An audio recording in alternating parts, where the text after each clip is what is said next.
Yes, my brother is playing Star Wars. Mm. So yeah, this is like I mentioned, episode 4.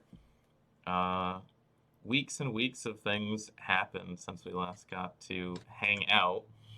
I had a wedding to go to and bachelor party stuff, and so when your games are every other week, that kind of takes up time. But we're all back now, so that's cool. So what have you guys been up to since we last hung out? In real life? Yeah, I mean, I understand you can't go many places, but 4 weeks is a lot of time to do something. Just trying to make the best out of my home. Just doing things like I hung up pictures. Oh my gosh, Hey. so my void is not so void-like. And then, yeah, just buying some things here and there just to kind of make me happy while I stay in and, keeps me in. Hell yeah. What about anybody else? I spent most of my time working, so I assume that's the same for Alex. Just been working, and that's about it. Yeah, working, getting plans around to get figured out on moving here. Um, but actually, for a little while, I'm actually gonna live with my sister. Oh, oh yeah, I forgot they were moving back, right? Oh, they're already moved back. They're right outside of Benworth. Gotcha. Okay. And Zane, what have you been up to? Any new hot commish work? Uh, Not especially. I'm still working on backlog stuff right now. And I did finish at least one thing that I can't talk about yet, Ooh. but that will probably be coming along soon. The Uncaged Tarot came out, so I have yeah. a couple of things in that, and what else? Oh no, we Oh, lost Alex. I'm going to be playing in the FCRD charity stream next weekend, Nice. playing Cats and Criminals. Oh, is this the cat fundraiser again? No, this is the Fuck Cancer Roll Dice. Gotcha. Yeah. Well, cool. We'll have to see how that pans out. Yep. Speaking of things panning out, I tried to go over what happened last time, and oh my god, was it a garbage fire? I Yes.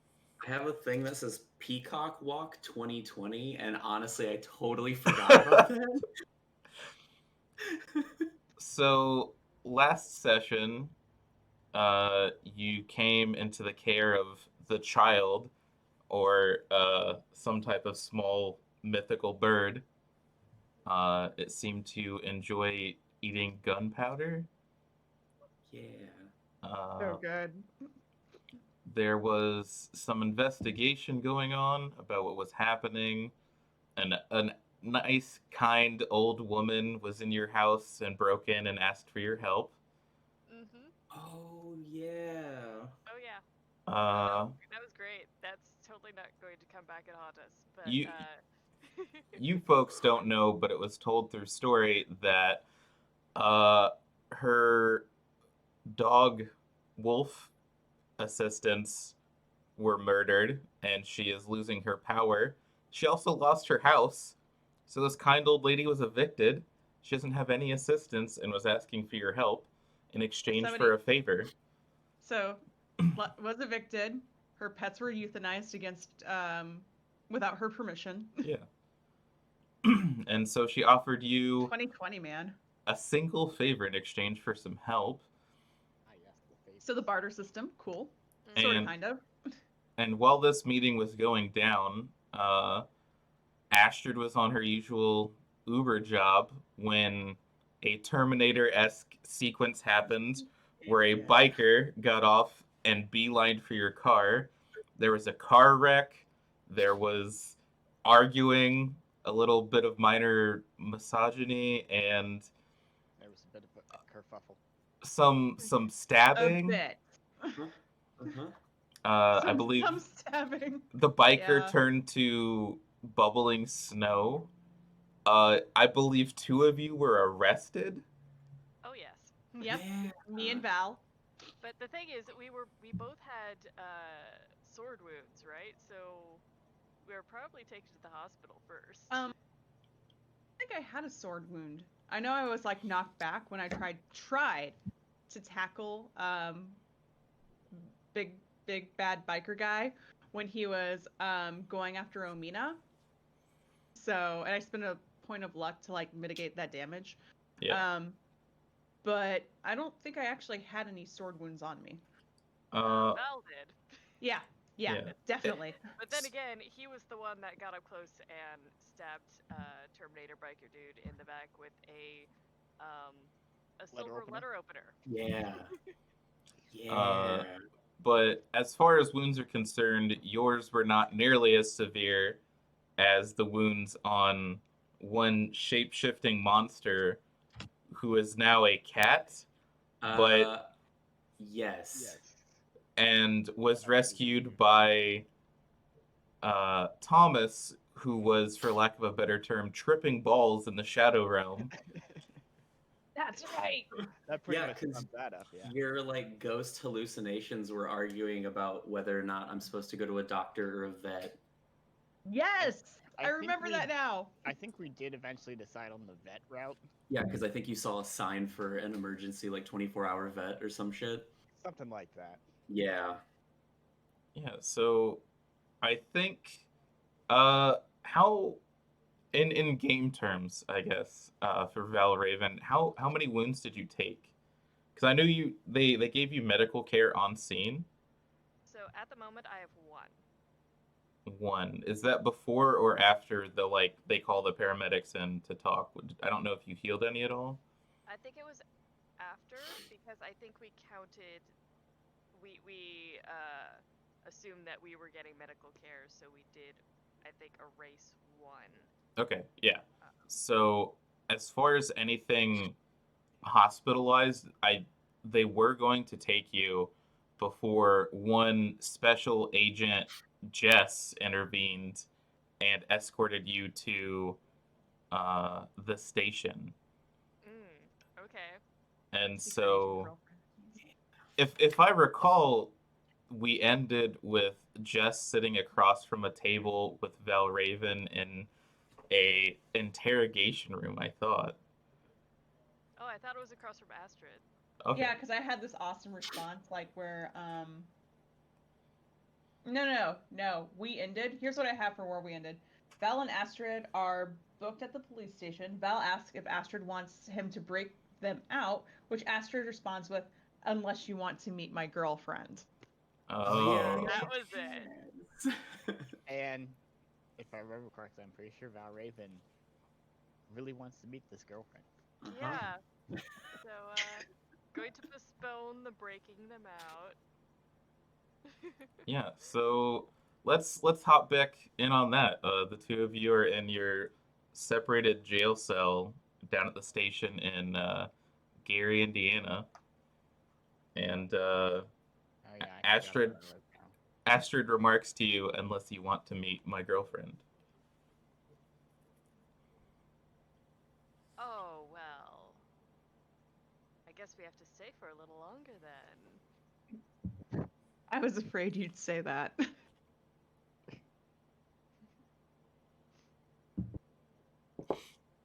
So Oh, Sorry, go by ahead. the way, Astrid, the ID I have on me at this moment is Remington LeBeau. So, if you could call me Remy for the duration, that would be great. Okay. They don't have microphones in these cells, do they? You know, just Just in case. Valraven would actually kind of just get into a position where he could whisper this to her. okay. Okay.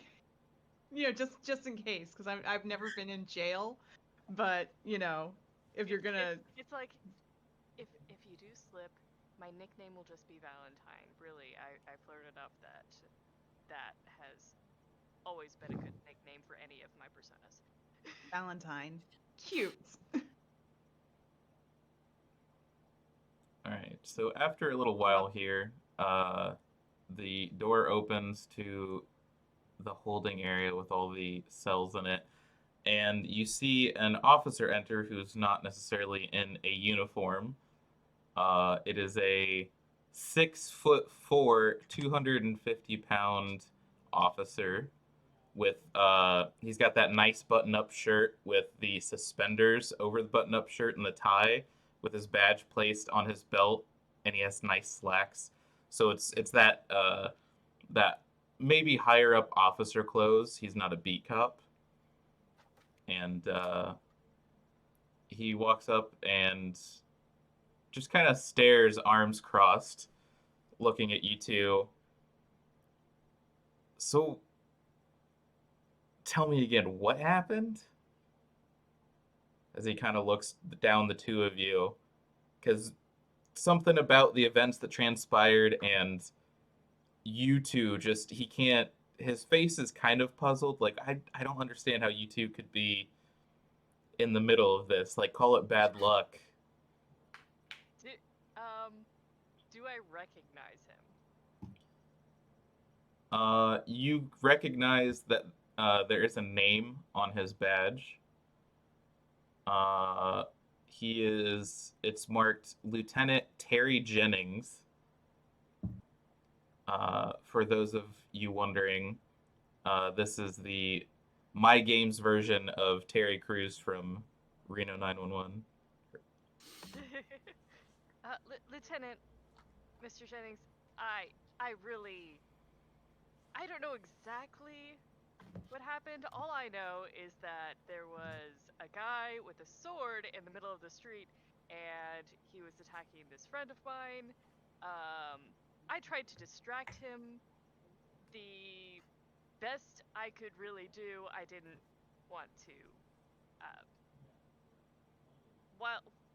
while I carry a gun, I didn't want to shoot into the crowd. I had this penknife, really. I mean, it was a letter opener. I did my best to distract him, and I think I got him, but it wouldn't have been serious. I was just trying to get him away from my friends. He got me with a sword, and Bel's just like pointing to his chest, since I assume that's where he was slashed. It's like, clothes are probably ripped and bloody. It's just like, and at that point, I don't know where he went. He Well, must have run away. for that matter, we don't know where he went either. And it's hard to tell that all this stuff has happened and we don't have a attacker, a perpetrator. You claim all these things happened, but the only people that we could find on scene were you two and the other suspect who was in a car accident. This is my fuzzy memory here. I don't recall if that guy survived or not. You're gonna have to help me out with that one. The guy that was in the car. Buckboard, oh gosh. Yeah. I don't think he died. I believe Yeah. he survived. Okay. Yeah. It's like He may Valerie have was gotten just like, thrown somewhere. excuse me, I have this slash in my chest. There was a guy with a sword. So as Lieutenant Jennings kind of stares you down, the same door that he came through opens up, and in walks long black trench coat, long white hair, those thick FBI glasses, and What was it? A long jacket and a short skirt. Short skirt, long jacket. Yeah. and as she approaches, She gets her her sartorial choices from Cake Songs. you hear her shoes clack out underneath her quite loud, like little staccato notes as she walks up. So no short skirt. Lieutenant Jennings, I will be relieving you from this case. And you see him kind of glance over with his arms still crossed, like, what? But this happened here. This is ours. And you see Jess take off her glasses and tuck them into her coat and says that this is a case under the jurisdiction of the FBI now. And frankly, I'll need to take all this information that you've had between them unofficially written down and submitted to me in a report. And she kind of gives him like a wave with her finger to go back into the office. And he just kind of like huffs and gives her the side eye as he walks back back out the door that she came through. And then you see Jess turn with her arms crossed, staring at the both of you, mostly at one of you. And Belle's she just lets kind of like smirking a little. she lets out a deep sigh. So, I told you not to get into trouble, and the two of you get in trouble. And now we've got to figure out what happens from here. It was unintended. So, this guy came at me while I was in my car, busted out my window. I mean, I don't know what I did to attract trouble. Maybe it's just my I just shrug because it's just been a day. What the hell even? She walks up towards the bars and kind of slowly raises a hand and puts it up against one of the bars and grabs it while still looking at you. Mhm. What'll definitely be tricky for all of us to get out of this situation. I've got a plan, but I'm not sure if it'll work. You guys will have to sit tight. For how long? What exactly is your plan? I may have a better one. You see her kind of like slowly turn her head over towards you and kind of like look you up and down. Belreva just kind of like raises an eyebrow, sits back a bit. She gives you that look of like, I clearly know more than you, because she doesn't know who you are, but you feel like you're getting hardcore like laser eye judged. Okay, so hey, above board, did we decide that you would just be Remy from here on out, or Val, or Valentine? How am I to address you in this situation? Because I'm trying to like preserve your Try and call him identity.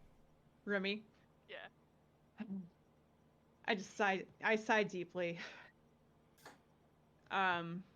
Jess, this is my friend, Remy. Remy, this is my girlfriend, Jess. Yes, the girlfriend I've heard so much about. You see Jess kind of like raise an eyebrow in surprise. And these are the friends that you told me about? One of them. One of them. Yes, usually we're not in prison, or I'm sorry, usually we're not in jail. This is not how we spend our free time. This isn't an anomaly. Well, not been too bad so far. Don't, Remy, don't. I have to admit, usually I've broken Nope. out by now, but I was just curious. So, what's your plan, Jess? Well, Or what are you thinking? I at should this say. point, I'm not sure if I can share that with you. Things are a bit tense, and based on my last bit of advice, I don't know if things will work out the way I want them to. So she gives you a bit of like a sad side smile and goes to turn to leave and says, It'll work out, trust me. And then she starts to head for the door. I lean over to Remy. Do you think we should trust her? You're doubting your girlfriend? It's like, Well, I have an escape artist here, or there's my girlfriend who hasn't really told me her plan. I'm just supposed to go with it. I mean, what mean- would you do? I'm no expert on relationships, but Comfortable on if trust. we were to effect our own emancipation, I don't think she would be very happy with you. I don't mind, but question is, do you mind?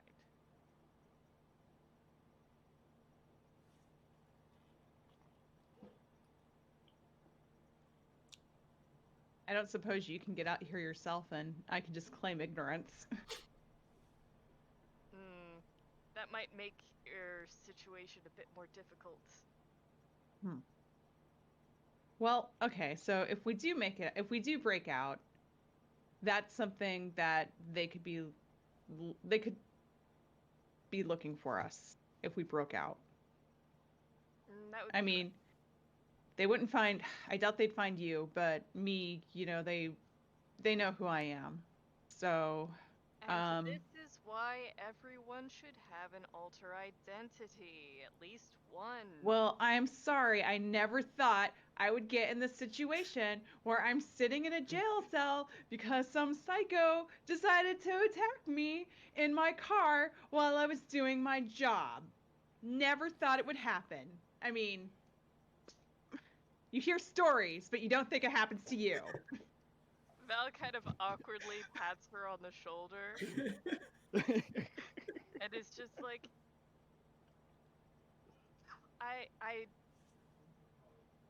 I'm sorry. I didn't realize this is your first time, isn't it?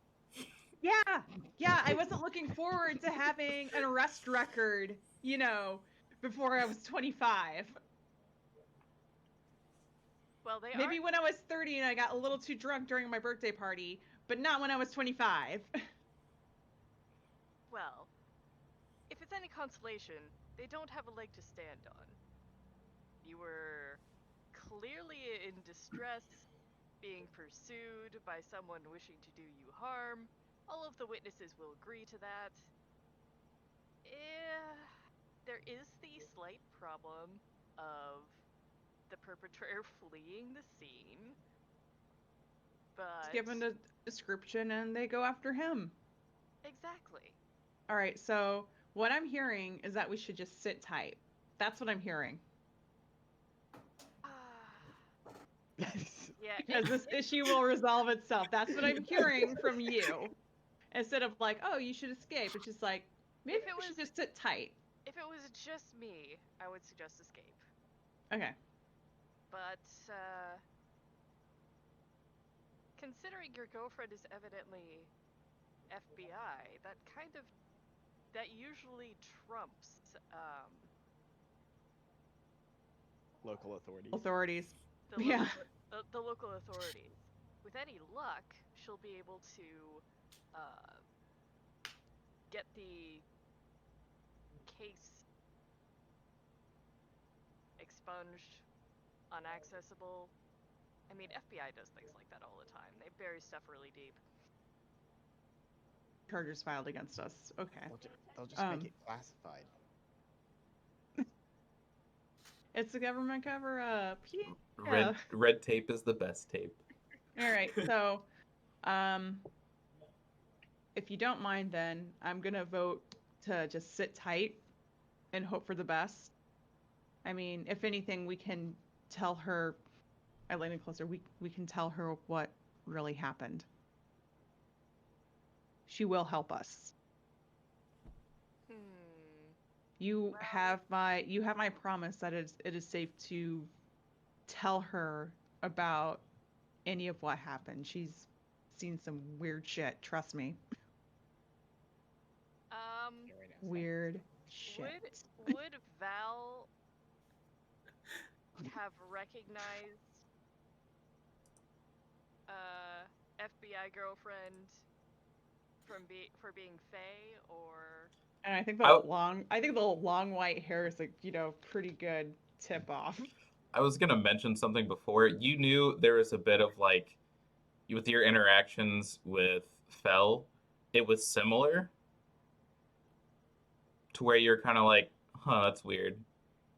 But but nothing that instantly like, aha. You didn't have like an aha moment, but you're like, that's interesting. Okay. So, just playing it safe. Let's keep my actual name out of things for a while. Lucky you. I meant with your girlfriend as well. No, I understand. We'll just have to, if she ever meets the others, we'll have to let them know, in advance that what we're supposed to call you. Well, they normally call me Val anyway. Then they Yeah. can work with that. By the way, Remington? Yes. Were you just like on an 80s like kick or something? It was actually, I believe it was probably a joke. Are all your secret identities like characters from like 80s shows or thereabouts? A few. Just wondering, what to look out for. Not all of them, but a few. I just A can't few. picture Val being referred to as Remy. That's what got me. So as the two of you sit in your cell and chit chat for a little bit as you see the arms on the clock move by, we're gonna jump back into an alleyway with a very disoriented Thomas carrying a very injured and bleeding house cat. I Both believe you had not shook. best mental states, probably. I believe you had shook enough of your psychosis to where you had identified where a 24-hour vet was, but I wasn't sure what the Yeah. plan was from there on out.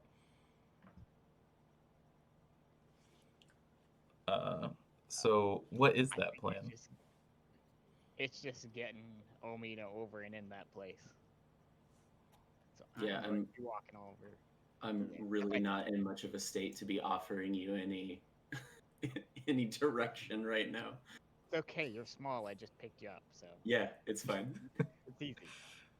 So you walk a couple of blocks to the nearest 24-hour vet, and I think this is early evening, right? When this occurred, so it's not quite dark yet. Yeah. Yeah. But you open the door. It's like on one of those streets to where, you know how strip malls are. The buildings are just one next to another, and one of them is kind of that 24-hour vet. But the door in the front of it is like a screen door, but like strong metal fencing, and then behind that door is another one that's like a substantial door. You have a feeling they're gonna need those for whatever shenanigans happen in this town. You know, What's scary? All the doors are like that. yeah. This one specifically, the metal is more reinforced, probably for humans and not humans. And as you step in, this is that kind of like laminate tile flooring that's kind of like peeling up. There's a couple of chairs strewn about in a waiting room. And there's this young teenage guy at the desk. Maybe this is like his intern job. He like, oh, I really want to be a vet because, Purdue's around here and I'll go and become a vet. And Here you go. You get to sit at the front desk and you see him scribbling on some paper when the door opens up, and he kind of like looks up and he's like, oh, he like composes himself visually. He's like, oh, hi, what can I help you guys with? it's a bit of an emergency. You see, my cat here is. What were your injuries again? 'Cause I'm pretty sure they're relatively substantial. If I remember correctly, I got hit with a sword. You got hit with a sword. I believe you were. In- Somebody was Also- thrown into the side of a car, I think that both of those were me. and then Tried to change. And then- oh, got that's right. worse. Yeah. so there's basically a large gash, I guess is how we could describe it. There's a large laceration on the cat, and you may be covered in a little bit of blood. So when you step in, the guy like looks at you closer and is like, "Oh, Yeah, you kind of see him turn around in his little wheelie chair Triple and chairs. yell into the back and says, Dr. Davids, and kind of like Doctor, was it Davids or Davis? Davids, Davids, and you hear from the back, yeah, I'll be out in a minute. And he kind of like turns around and kind of like messes around with his desk trying to find the right paper. And he's like, so what's wrong with it? Like he's trying to, fill out the medical forms like you do. And he's kind of like looks over you and you just see him like write down blood. What's your name? What was my name again? It's Benoit. You're Thomas. Thomas Morn. Thomas Morton. All right, and what's the cat's name? Mina. Okay, Mina. I believe we decided on that. And how old is Mina?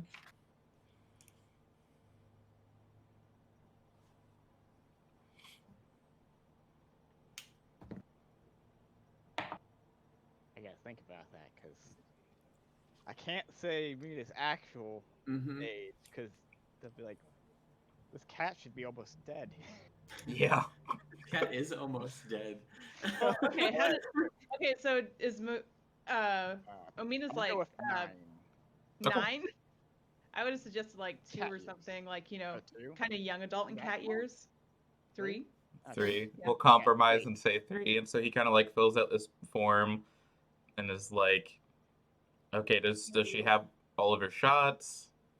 Like just going through all like the typical paperwork. And as she's filling this out, you see Probably not actually, but yes, we'll go with yes. you see a younger kind of like androgynous doctor poke their head out, has kind of like a pixie cut with like 3 lines in the side of her head, kind of like an undercut. It's you get like young David Bowie vibes. Why am I unconscious for this? And you see them poke their head out. And they're like, "All right, what do we got here?" And like walks up to the front desk and kind of like looks over and says, "Oh, dearie me." And she like walks back from behind the desk, goes out the side door, and comes in and kind of like scoops the cat up out of your hand. And so you've got this like 5'6", very like stick thin kind of person, not as thin as you, Thomas, but a small in stature. Yeah, young David Bowie is how I would describe this person. And kind of like gently scoops up the cat and kind of like looks at the blood all over you and is like, what happened? Some lunatic tried to kill my cat with a knife. You see Dr. David's kind of like pull back with this like confused face and then like maybe a little bit of anger stirred in there. Says, well, all right there, little friend, we'll get you taken care of. And kind of cradles up the cat and starts to just walk off. And the kid from the desk looks up and says, yeah, Dr. Davids will take care of it. You can take a seat if you want, right? And like says right, looking back at the doctor. But David has already like left. Gone. Yeah.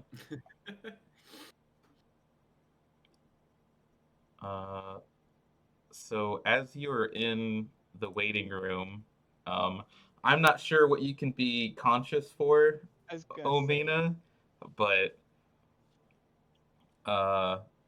as that's happening, we can jump back to well, I wanted to ask one quick thing first, Joe. yeah, go for it. Is there anything slightly otherworldly about this place? Would you like to make a check for that? I mean, Yes, it's a crappy building in Gary. It's real weird. I would say you can do a number of things. You can use one of your powers if you want like a more probably not a ethereal. good idea right now.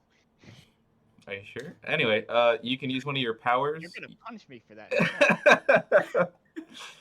uh, yeah. Let me check here. It's not necessarily investigate a mystery. Not really act under pressure either. You could try to. Yeah, read a bad situation doesn't really happen. So, Can you just do a straight up plus weird roll or something? Like, are my spider senses tingling? yeah, give me a investigate a mystery. Okay. That'll be plus sharp. But since this is weird, we'll do plus weird, but I'll kind of like alter the outcome. Okay. That's. What is that? Is that 2d6? Yeah, roll? 2d6 plus weird.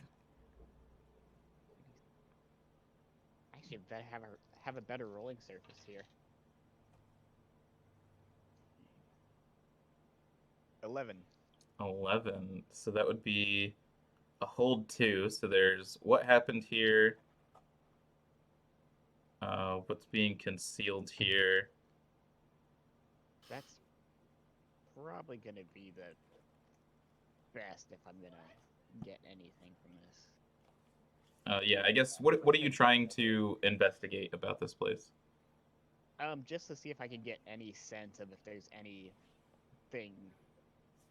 weird about this other than normal Gary stuff. Nothing so much about the place itself. But there Not is that doctor though. about the doctor. Other than it being my poor attempt at a David Bowie Steve Irwin, not really. You do get kind of like a sixth sense chill up your spine, and you kind of like look back at the door, and you see like an ethereal, uh, what looks like early 20th century peasant would be your guess. Like they're not modern day clothes. They don't look like they're from this era. But when you look at them, I gotta make sure your camera froze. I don't want to spill all the beans if you're not here.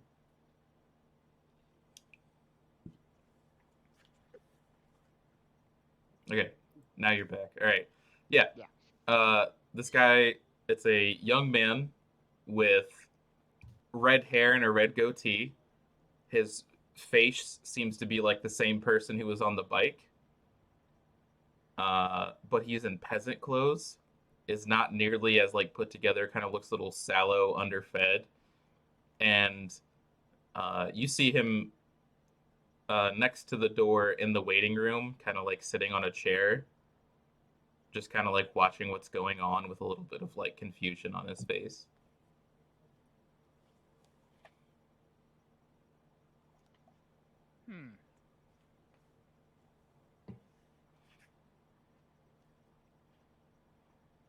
He's got some like eaten up slacks, like a pretty thick jacket, and some like crappy woolen mittens. How attentive is Desk Boy right now? He was looking up at you, but in true millennial fashion. You're pretty sure you hear the tappity tap of his phone and like maybe some Candy Crush noises. Man, do you remember Candy Crush? Oh, got it. Yeah, but he seems pretty distracted. Are you kind of like making obvious notice of this person? I'm trying to keep it as subtle as possible. Mm.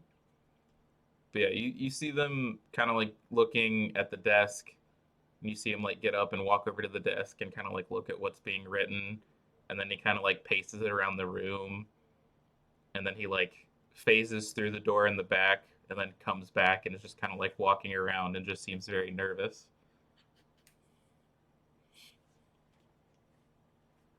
I, as subtly and quietly as possible, try and wave him over.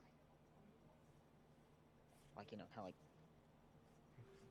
he kind of like stops his pacing for a second, looks at you, and like so you guys make eye contact, but he kind of like tilts his head as if he's confused and begins to walk, but he paces again while still looking at you.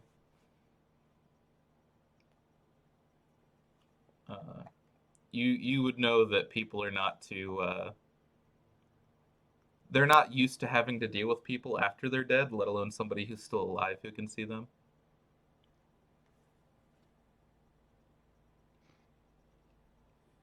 Troublesome, troublesome ghosts. Specters, spirits. It's more like he's not convinced that you can see him.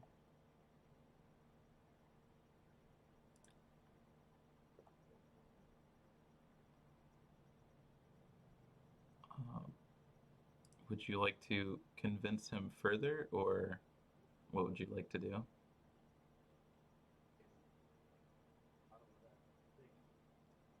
Yeah. I think this time we'll get his attention. And I'll point directly at him and be like, come here. He stops, kind of like tilts his head intrigued, and then like walks over to you, and you hear him just like babble out in what you can assume is some type of Baltic Russian nonsense, but the more he talks, your like senses start to take over and bits and pieces. It's like on Star Trek, where the more they talk, the like communicator figures it out. Yeah. And you've had this interaction before where you're like understanding of it, where you eventually come to the same language plane. And so he's just like, oh man, I didn't mean for all of that to happen. So many people are hurt and it's all my fault. And he just starts babbling on and on about he feels guilty. He can't believe that people are hurt. And then he's like, I can't believe that somebody can see me. I don't know if I'm dead. It's all that stupid lady's fault. And he just seems very distressed. Okay. Put my finger, like, one moment. Pull my phone out. Act like I called somebody. Hold it up to my ear. Now I can talk to him without looking weird. Nice. He kind of like is confused by whatever thing you pulled out. He's like, now I've got, was that some type of magic talisman? Oh, don't worry, this is completely normal. And he's like, what do you mean it's normal? Did you not just see all the things that happened? Yes, but this isn't. Such things aren't that abnormal for me. He kind of calms down a bit. He's like, well, I suppose not. I mean, what are you doing here? How can you see me? Oh, it's just something I've been able to do for forever, pretty much. Sounds like that enchantress's powers to me. How do I know that you're not part of her? Well, considering the fact that me and my friends are trying to stop this from happening. Which side?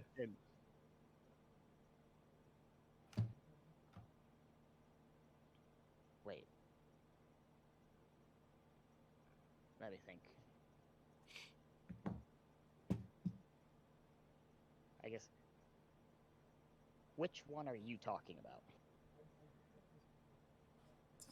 This enchantress you're talking about. The queen. The queen of witches. She wants to make everything covered in Cold. snow and ice. And as he says that, you start to see like light snowfall through the window outside.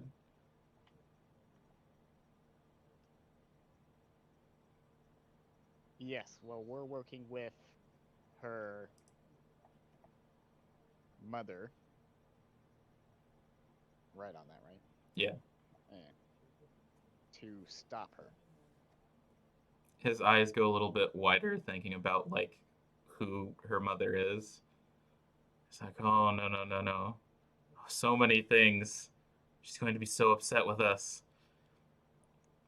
And he just seems very distressed. Like if a ghost could lose color in its face, it's he seems way over his head and is just honestly lost. He's like, well, this cat, is the cat going to be okay? I didn't mean to. Ugh. I I had no control. I didn't mean to hurt you. It was just my will was not my own. I can understand that considering who her mother is. Well, for what it's worth, I didn't mean for any of this to happen. Is there anything that we might have to worry about running into besides her?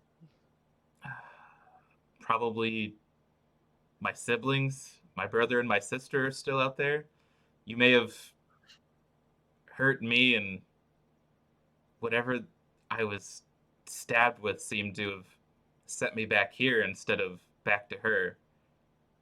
I'm no longer a part of them, so they're weakened, but I they're not here with me, so my guess is my brother and sister could still be out there. Yes, I think you're the only one we've really run into so far. He kind of like thinks for a second. He says, "Oh yeah, by the way, I'm Alexi," and like holds out a hand, and then kind of like thinks about it for a minute, and puts his hand back in his pocket.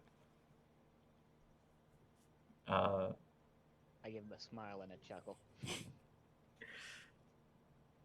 So this person that was the writer for the longest time now just seems to be diminished to this like very hesitant Russian peasant boy, and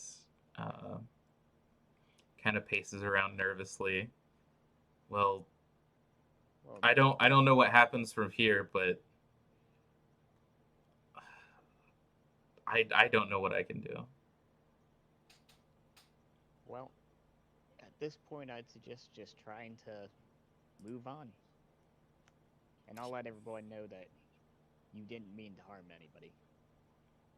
He kind of looks confused for a minute, like just move on, and then it's like letting him know that his intentions. He kind of like, I mean, I didn't mean for any of this to happen, but like I said, it wasn't my choice. And he just kind of looks around for a bit and glances like through, like as if he's looking through a wall to the back of the building. I just hope they're okay. But I don't know what I'm supposed to do. But if I need help, I'll come find you, okay? All right. And I'll try and send your siblings your way if we can. Yes. So, my siblings, there's Nikolai and Laura is still out there. I'm Alexi, but maybe their names might help you. I'd negotiate with them. If I wasn't under control of my actions, maybe you might be able to sway them. Who knows? And he kind of shrugs a little bit before like reaching for the door, and his hand like passes through it, and you see him like chuckle to himself, and he just kind of like walks along the street.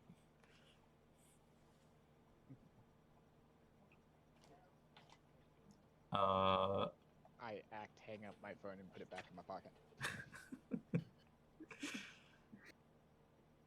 So as you go to sit down in the waiting room, and as your clock passes by in sync with the other clock in the jail, we jump back to Astrid and Valraven. And as you guys are chit-chatting about like cool names to have for secondary personas to prepare for the future, you see the door swing open, and Jess walks back in with like a pretty sizable folder full of papers under one arm, followed closely on her heels by the lieutenant. And the lieutenant's like, now look here, you can't just take them away. And Jess says, these are witnesses. They are at risk, and we are going to protect them. And she turns around and faces him head on and says, these are under my jurisdiction, not yours. We need to protect them for the larger case at hand, and they will be coming with me. Now, if you wouldn't mind, please open their cells, as she puts a hand out to the side, gesturing to the door. And you see the lieutenant kind of like lean back, put his hands on his hips, takes a big breath, and kind of pulls keys out of his pocket and walks over to the door and begins to mess with it. And you see, as he walks over to the jail cell to open it up, you see Jess let out a bit of a sigh and turn towards you guys. All I can see is irritated Terry Crews and Tearball. Yeah. So he opens the cell, and if you guys had any handcuffs on, you no longer are cuffed. You're not in a cell anymore.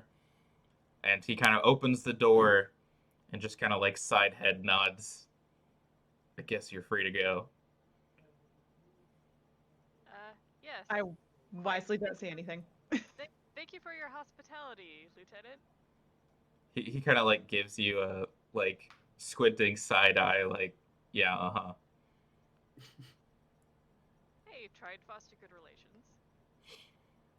So as the two of you kind of like walk out of the cell, he kind of like slams it shut behind you guys and just kind of stands cross-armed staring at you and says, I'll help you escort them out, Special Agent, and walks behind you guys as you head outside. As you walk through the bit of offices and desks in there, you do see as some of the officers kind of share like they're trying to like side eye and get a glance about what's happening as this lady with a badge and a black trench coat and authoritative shoes, as they like clack with every step as she's going outside, as they see their lieutenant escort her out. And just about as she's to get to the door, you see a familiar face open the door as you get there. And it is your friend and mine, Sheriff Grady. Oh no. Aww. Fuck. And Sheriff Grady walks in, and he kind of like makes eye contact with everything that's going on. Oh no. And he's like, Lieutenant, what's going on here? And says, well, Sheriff, it would appear that some of our witnesses are being escorted out under the protection of the FBI. I want to know what Grady's gonna say. You see Grady kind of look over you guys, and then like a sudden realization snaps in his eyes of like, what are you kids doing here again? Oh boy. Oh. Oh, this is not good. And then No, this isn't good. And then he kind of looks back up at the lieutenant. He's like, I let these kids go a couple of days ago for like lerping or something. Like they why does the FBI want them? These are just a bunch of nobodies. It's like, yes, and you didn't listen to me about the man with the sword then, and so then he came after us again. He's just Oh. This is like the most disappointed dad face. Like he's so confused. Oh god, I feel so bad. Oh. It's like Valraven at this point is just like, and since the FBI is involved, evidently this is a multi-state case, must have something to do with that sword guy. You see Grady kind of like hike up his pants and look around at everything going on. And then he looks over at Jess and he's like, Special Agent? What's going on here? And she says, there's a case we're working on. These two are witnesses to a larger case at hand. I will be sure to send something over to your office, but for the moment being, I need to get them someplace more safe. And Grady kind of like looks around nervously.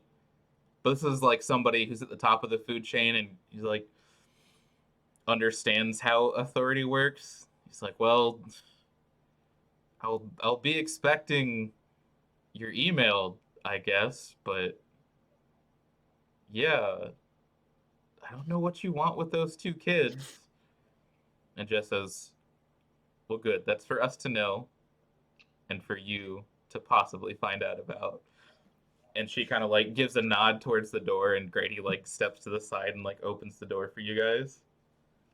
And as you walk out of the building, Grady just kind of like follows you guys leaving with like a look of surprise on his face. And Jess escorts you out to a nice nondescript black SUV and opens one of the doors in the back for you two to get in, and gestures both of you to take a seat inside. I do what the lady says. Yep. Same. Oh, She Not closes the Roxanne door. anymore. She closes the door, steps into the driver's seat, and starts up the car and pulls out onto the street. And as you're driving, she waits for a little bit, and you can hear like fingers. You can hear her fingers like drumming on the steering wheel. Well, we got you out of there.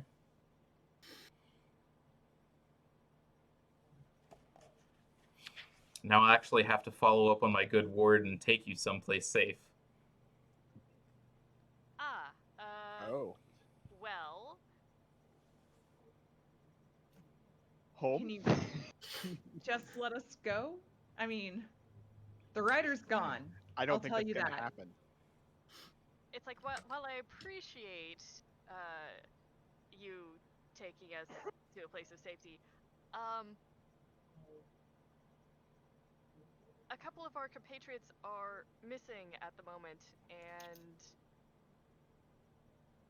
I believe it would be better if we ascertain where they were first. It's like Valerie was just like, let's go back to my apartment, where Baba Yaga might still be. She Maybe not. kind of Do you really want my girlfriend knowing where you live? Exactly. It's just Yeah. how about not? How about we ascertain where? We could go to Waffle House. Did the cops give you back your phone? Yeah, she side nods and says, "You'll find some of your things in that box." And there's just a big cardboard box in one of the empty seat spots. Your personal effects. And inside of it are all of your things in evidence bags. Of course. And it's like oh God, I'm it's gonna like have to follow up on my car. it's like the strangest Christmas you've ever had, opening police evidence bags, getting back your cell phones, and strangely enough, your gun and your knife. Mhm. Yeah, I know. I was about to say the things that I'm looking for the most are the knife and phone. And right now, Wallet. I would say both of you have multiple missed calls, and when you open up your screens, it just says Thomas, Thomas, Thomas, Thomas, Thomas, Thomas, Thomas.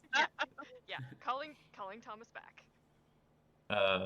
Astrid, you look at your phone, and there's just like, you know, when you do one text after another, there's like 8 texts in a row from Thomas, and they go from indecipherable jumble of letters, somewhat words, something about weird spirits, and oh my God, am I high? And then it's like, does Omina need to go to a doctor or a vet? And then you'll see after that typed in nearest vet. Sorry, this isn't Google. And I think I know where they are. Nearest vet. I Google nearest vet. You should probably Google it to the location that we were at. Okay. All right, that's a good idea. Yeah. Uh, Okay. So yeah, when you Google like nearest vet, there's one that comes up for a 24-hour vet with Dr. Amanda Davids, and you see that pixie cut David Bowie is just there smiling like half-cocked smile, and you see their picture is like them in the white lab coat, but also like holding a lizard. And you see that it's maybe a couple of blocks away. So With charming. it being a couple blocks away, is there any place around here that possibly sells clothing? Because I have a feeling that Valraven, at least, is covered in blood. I mean, There's probably a Walmart or something. We can get you a T-shirt. Yes. Sorry, Yes. sorry, Or- Joel. I was just telling the mother your description of the vet as pixie cut young David Bowie. mm-hmm. Cute. She sounds super cute. Yeah. Just says I have a couple of cases of clothes in the back of my car, for Emergencies. disguises. As she kind of like sets her glasses on like the center console. We call that. And I'm just Role thinking, play. like, this should not be as hot as it is. It's lerping. Or it's cosplay. Cos- All right. Valraven is going to. What did you said you were calling Thomas, right? Yeah. Valraven was. As he's making the call, he's searching through the costume clothes, see if he can find something that will fit him. Yeah, strangely enough, Enough. there's a lot of clothes in like varying sizes, and you're like, why does this one person have a bunch of clothes in weird different sizes?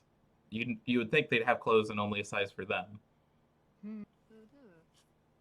Also, as you dig through the amount of clothes, how did somebody fit so many clothes in one or multiple like suitcases? Like, Plot thickens. Well, that's useful. uh, To need to learn where she got these cases, because I could use one. but just says to the two of you in the back, I at least have to follow through on my plan, and we have to stop at the motel where I said I would take you, and then after that we can figure out what's going on. okay. Uh, I suppose. I'm gonna, like, this whole time, I'm just gonna text Thomas that we are out and to call Val Remy or Remington or some variety. so, Thomas, as you take your phone away from your head and put it back in your pocket, it does that thing where as soon as you put your phone away, your phone starts to buzz, and you take it back out, and it's just a number you haven't seen before, and it says restricted, and you're like, I know who that is.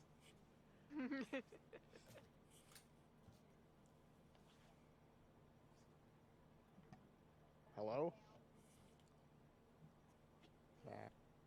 Yes. Thomas. So, we have been released from jail into That's good. a sort of protective custody situation. Not so good. I mean, it's not really protective custody, but we have to make appearances. Where are you? Is Omina okay? The vet here is looking after her right now. Haven't gotten an update yet on how that's going. Okay. Is there anything I can do to help? I'm pretty sure I can access Omina's health records from my phone if you need them. Oddly enough, I think I got that covered. They weren't too picky on the details. Okay. But if you do need them, let me know. Probably send them just in case, just to be safe. I believe we found out where you went. But after our subterfuge is complete, we should meet you there. You're at Dr. David's, right? Yes, that's the place. Yeah. Okay, good. So. Oh, by the way, I met Astrid's girlfriend. Both Astrid and Jess share like that mirror flick glance when you say that. Okay. Oh, Val, always stirring the pot. It's like, lovely person. Um, reminds me of someone. I'll talk to you about that later. Oh, okay.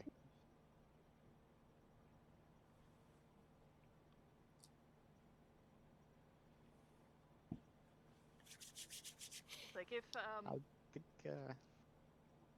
yeah, well, I'll be waiting here. Don't know how long this will take, but probably longer than it'll take you. all right, we will meet up to you. We'll meet up with you after our subterfuge has taken hold, and if you are to finish before we arrive, just let us know where you're heading next. Okay, if things finish up here before you get here, I'll see about making my way to my apartment with Mina. I think that would be a good idea. Well, hopefully we will see you soon. All right. Thomas isn't much with goodbyes, so that's probably all you're Benny, getting. Benny just hangs up. Yep. Just All all right. right. Hang up. Yeah, so after you hang up on the call, a short while later, you find your guy's vehicle turn into like a seedy motel just kind of outside of town, or at least far enough away to where it's not fully downtown anymore. But she pulls up, and Jess gets out of the car and kind of like opens up the back and is like, make sure all you guys have the proper clothes, make sure you have all your stuff. And so as you, Valraven, when you get out of the car and begin to you look around a little bit like you usually do, like check out where's the nearest exit, all that kind of good stuff you're used to. Mm-hmm. You see a person in a brown jacket sitting on a bench nearby, and they look slightly different, but you're like pretty sure that's Fel sitting over there, like with a newspaper, just kind of like casually glancing over at you. Uh-huh. Yeah, not going to give any indication that I saw. Just kind of like Oh, Val knows. meet his eyes for just a moment, and then kind of like uh kind of deliberately relaxes his shoulders just to kind of go, I'm all right. Just letting this play out. To him, and he looked at me. Sorry. Don't mind me. And then deliberately ignore him because last thing I want to do is draw attention. Yeah, so as you begin to rummage up the rest of your things, Jess kind of like looks you all over, kind of like make sure that you're not still dying from your, I would say, almost superficial wound at this point, and just Yeah. kind of like looks at both of you and is, well, what do we do now? I got you out. It just seems like a mess at this point, frankly. Well, I think we need a central, somewhere where we can all meet up. I mean, Have any of our adventures not been a mess? Well, Thomas meet up, regroup. made the suggestion um, that he was going to head over to his apartment after Omina's out of surgery. Because I assume Um, the apartment that I live in is close by to wherever, not too far away from wherever we were at.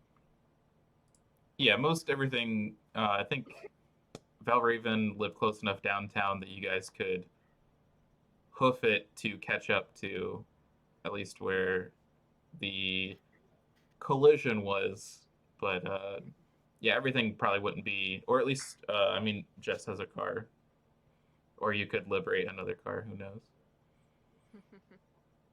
Yeah, it's like would rather not liberate a car at this point, but keeping that in mind, I think. Well. Oh. So what's the plan from here? Am I gonna have to rescue you from danger again?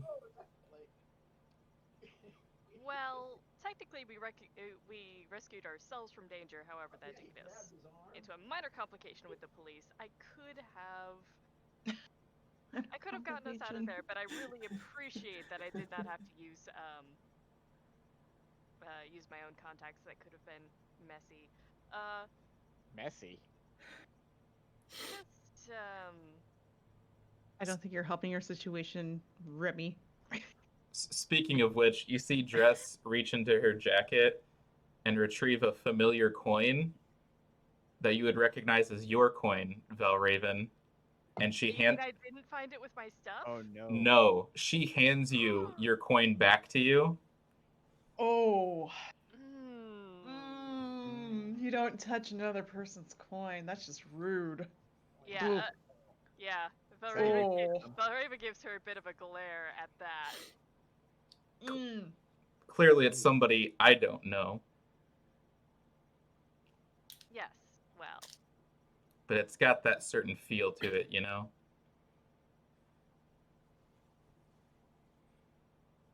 I thought I felt something familiar about you. Mm-hmm. Yeah, I probably should have mentioned this. I'm sorry, Remy. Quite alright. It's not something that you generally talk about in public, and even more difficult in the cell of a police station. Yeah. Well, you'll be happy to know that I did make contact with this person, and they said they would meet up with you after. Strictly business. I assure Yeah, you. it's like Valraven at this point is rubbing two fingers between his eyes and just. Shit. Of course. Of course. Well, I will take care of that. Believe me, it was just a surprise to me, as it is to you. Ooh. Nothing's Yes. changed. It was more of a check-in. Everything was above board and simply diplomatic.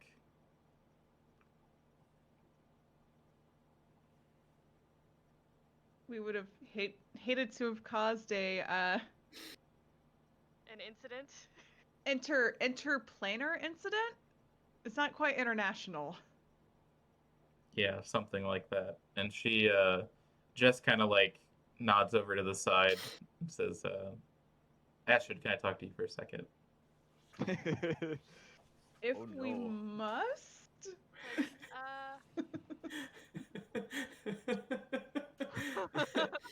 Okay. Ooh. I'm just going to leave you alone for a little bit. Astrid shrinks into herself.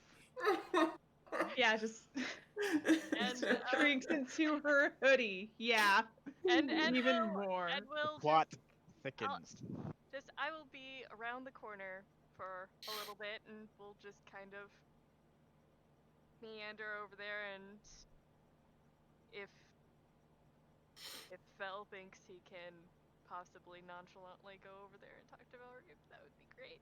But you know, we'll give the two lovebirds a little bit of privacy.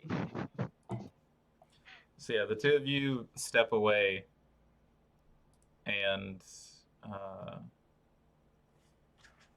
Jess just kind of like sits there and quiet for a little little bit. You don't know who's going to speak first. Everything's kind of awkward. It's like you washed your dirty laundry in front of everybody. And Why I Yes, don't like laundromat. I'm gonna break the silence. I will break the silence. Jess, I am so sorry. I know this is not how you probably plan to spend your afternoon, or probably not what you expected from my friends. But believe me, when I say that I was not looking for trouble or to be involved any further in this as I have. I was attacked. well, frankly, I'm just glad that Damn it, Kadeem. you made it out alive. I'm not sure what your car situation's going to be. There's just so many questions. My insurance is gonna go up so badly. Ugh. Are you But, still going to um, be employed by Uber? I don't know. Yeah, I don't think We'll you've see. registered a claim yet. Who knows?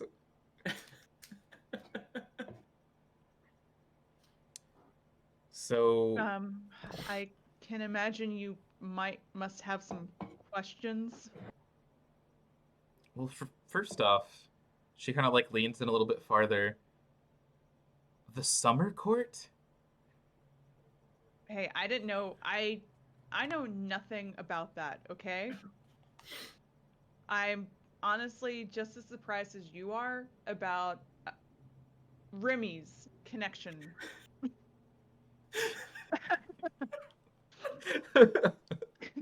Guys, I'm She judging you. I love how afar. she's just telegraphing that that's not Val's name. Remy's connection, yeah. Well, I had to keep from saying Val, so it's like really hard to say Val. I mean, things are tenuous enough right now. I'm trying to work within my bounds. The fact that it might dip into things going on with the summer court, that makes me even more worried.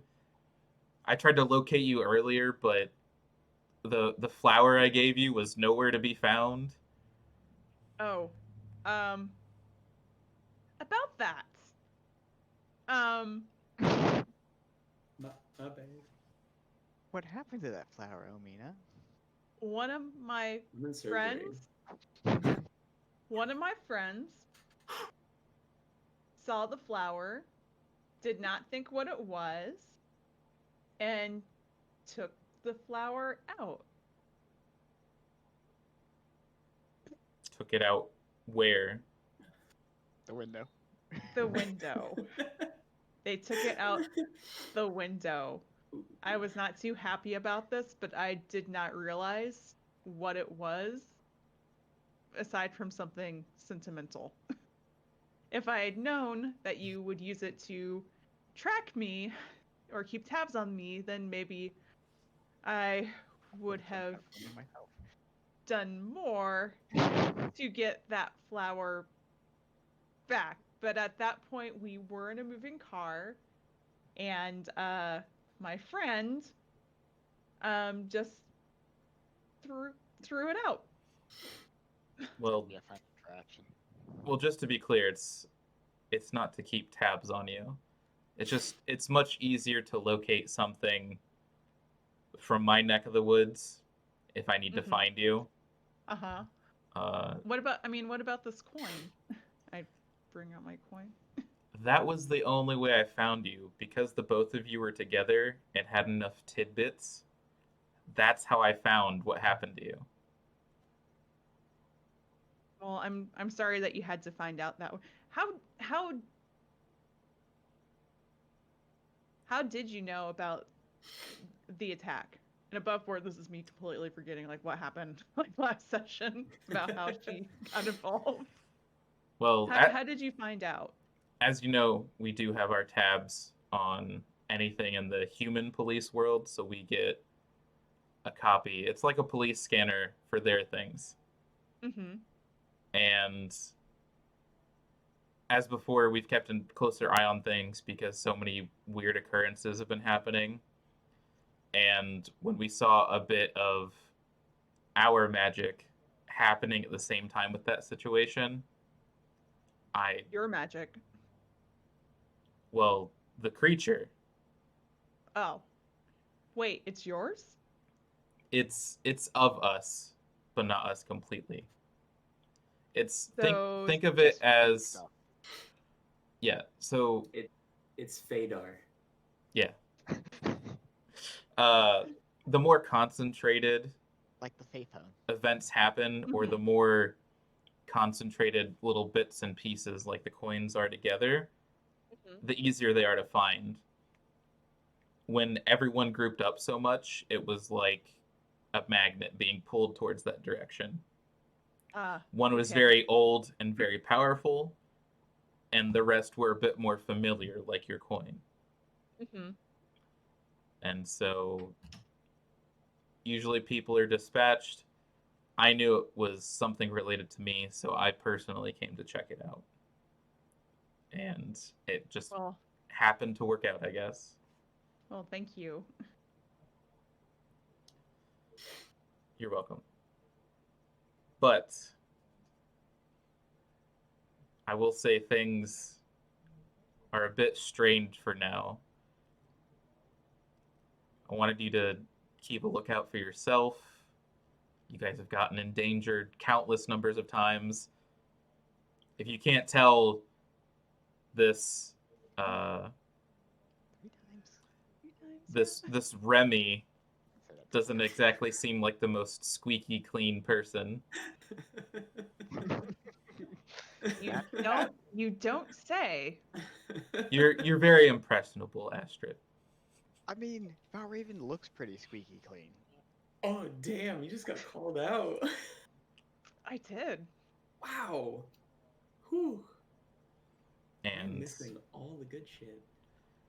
I feel And like we both after I was honest with you and you were able to ask whatever questions you wanted about my world, it just seems Uh-oh. a little strained at the moment. I'm sorry. I mean, this is not how I intended for you to meet my friends. One of my friends. But I can assure you they are not all like Remy. Well, I would say the one to most be worried about meeting would probably be Omina. Yeah, definitely. I'm probably the safest one. to That's meet. gonna be carefully curated meeting No, it's and not. very brief. No, It's it's gonna be very brief, okay? No matter Oh, how no. no matter how you plan it, that's not the way it's gonna go. No. We all know this. I mean, I didn't tell her that, hey, my crazy, not crazy, but my ex-cat girlfriend, totally threw, this flower out the window. Oh shit. well, whatever it is, I'm just concerned. This is not going to be simple. She kind of like reaches down and grabs both of your hands. Things are complicated. People got hurt. There's a lot going on right now. So at least I for know. I mean, at least for next time, she reaches inside of her pocket and it looks like a bundle of cloth, like pure white cloth that has a little like clasp in the shape of a snowflake. Mhm. And she picks up your hands and places it into one of them. Mm-hmm. Now, Remy got hurt. I don't know about the rest of your friends, but if you at least keep this close by, this is potent enough that I should be able to find you, or at least in an emergency, you can use it to bind a wound or something, and it'll help out. So, All right. so I'll try not to let my friends throw it out a window this time. So in game terms, This is a gift from your guide. Ooh. It says under the section part of their body, vial of blood, lock of hair, tears in a phial, fairy dust. Yeah. This is just like a strip of cloth that could be used as like a scarf, a medical binding, something. It's basically fake cloth with the clasp, and it says it can either help you heal or counts as a weakness against a specific sort of monster. Okay, so it's gonna help. It has healing properties. Yeah. Healing properties, and I'm taking it. It eliminates 1 point of damage, If or heals 1 point of damage. when it's applied, if you were to heal, it heals an Mhm. additional, Okay, so heals an additional. but it is then consumed. That part of it is consumed, for lack of a better term. Uh, So it's a one-use enchantment, basically. Okay, great. and So even if you do use it and it runs out, if you hold on to the clasp, that portion at least will help me find you, locate you. As long as you have it and the coin, it shouldn't be a problem. Just in case I'm not there. all right, thank you. And believe me, I don't intend to. I don't intend to get another situation like today. Intend being the Intentions key are word. Intend operative word. Lying by omission, I see. Okay. Intends. I don't. It runs in the. It runs in the family. But Jess kind of like puts that in your hands and kind of like squeezes them close around it. There's a lot going on our side. I need to get back to it. Whatever power's been going on, and she kind of like looks up to the sky as you see snowflakes drifting down. Things are not improving. That old magic is getting stronger, and we need to follow up on some of our leads. Is there anything that maybe? I know that it said that we wouldn't get involved, but is there anything that maybe we should keep our eyes out for you? Oh, we're totally getting involved. Oh, yeah, totally. Uh, I mean, I know you want to keep me safe, but obviously, this happened. Just let me know what I need to look out for, who I need to look out for, what I can do for you. well, the riders seem to have been diminished or defeated for the moment, but if you see the queen herself, sometimes she appears as a regal queen like you see in the books or the movies. Sometimes she's just a harmless old lady in a white cloak. She has more power than all of them combined. All right. Well, I'll stay away and I'll call you. And she kind of like makes eye contact with you when you say that and says, "Thank you." Now, I have to be going. Do you guys need the car? Well, I have no idea what's going on with my car, so yeah, I think we do need the car. Do you want me to bring it back here after, or how are we gonna coordinate this? We'll figure it out. And she pulls the keys out All right. and says, "Don't use the lights," and hands you the keys. Okay. Is there a reason why I shouldn't use the lights? I mean, It's maybe you might want to tell me this Wee before. woo. It's a police Oh. vehicle. Oh, those lights. I thought you meant the. Okay. It's- okay. Need Yeah. 2 seconds of thinking to be like, oh, You know those what? lights. I'll let Oh, Val yeah. know that, just in case Like that's a. it's still a really black know that. nondescript SUV, but it still has those like built-in lights. Mm-hmm. Okay. That will I'll get let you into my- trouble. I'll let my friends know that, just in case they decide they want to have a little fun. But Jess, thank you for everything, and I just kind of like go up on my tiptoes and kiss her on the cheek. She kind of Aw. she accepts it, Yeah. and you see throughout her white hair and white complexion, there's the smallest bit of pink, a bit of a blush, and she kind of like straightens her jacket, collects herself, and says, I kind of chuckle. Aw. "I'll be seeing you." And she goes and starts walking on down the sidewalk. Disgusting. Disgusting. Oh, I want to say something so out of character. Oof, but Do it. I'm just like, see you on the flip Do side, sweet cheeks. I was gonna say space cowboy, but that works too. Gotta get my Darth Sidious voice for that one. Do it.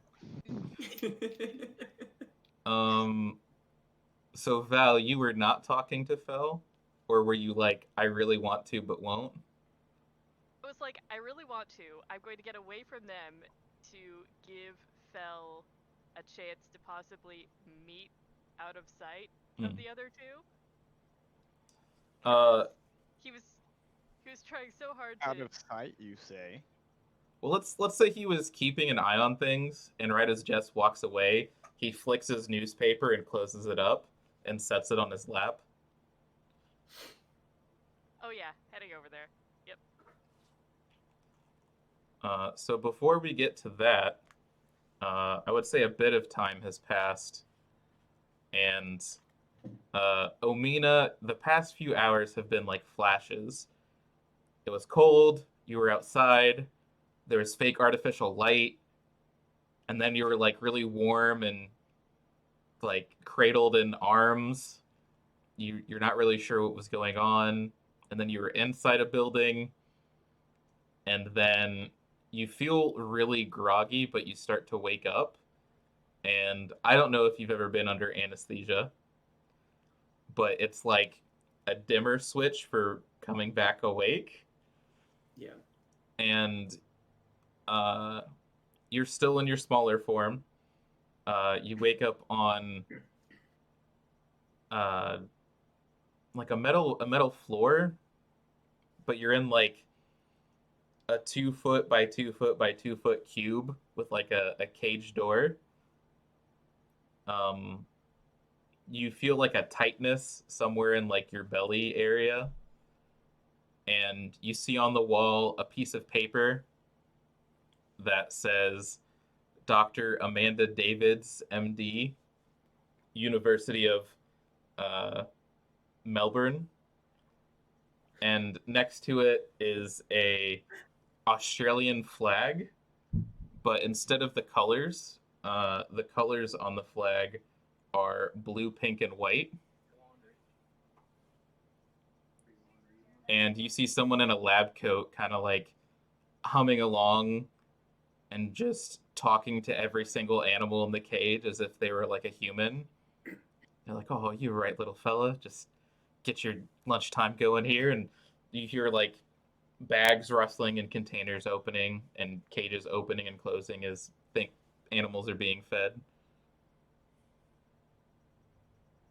And you kind of like test your paws, and like claws come out and they go back in, and you kind of inspect. There's like a bandage, but as you try to turn your head, you're like, you can't see out besides like this much. There's like a cone, and you're like, oh. Fuck. The plot really thickens. Oh What a god. shame. Not the cone again. Okay, so in game terms, I'm assuming I healed some harm and I'm stabilized. Yes. How much?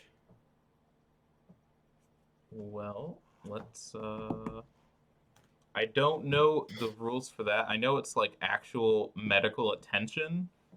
Yeah, because I had 4 harm and I was unstable. Okay. So like I- medical intervention prevents them from getting worse. Okay. So you're stable. I'm gonna say 2. 2 seems okay. I don't know. How does your perk judge? Is that just when harm is inflicted upon you? No, my resilience is when I get healed, I heal an extra point. and Okay. then harm moves for you is less. So if you say 2, it's 3. Yeah. Okay. So I think 1 harm still on you still signifies being bandaged up. Yeah, for sure. Yeah, I think math-wise that makes sense. Okay. You were stitched up, you're bandaged, you heal a little bit better because of your unique situation. Mm-hmm. Until eventually you see a very large human face in front of your cage kind of like look you over. Says, well, you're doing all right there. Yeah. 2 foot by 2 foot by 2 foot cube. Yeah, just a 2 by 2 by 2. it's like a cubby for animals. Mm-hmm. No, I know exactly what it is. It's too small for me Aw. to do anything about right now.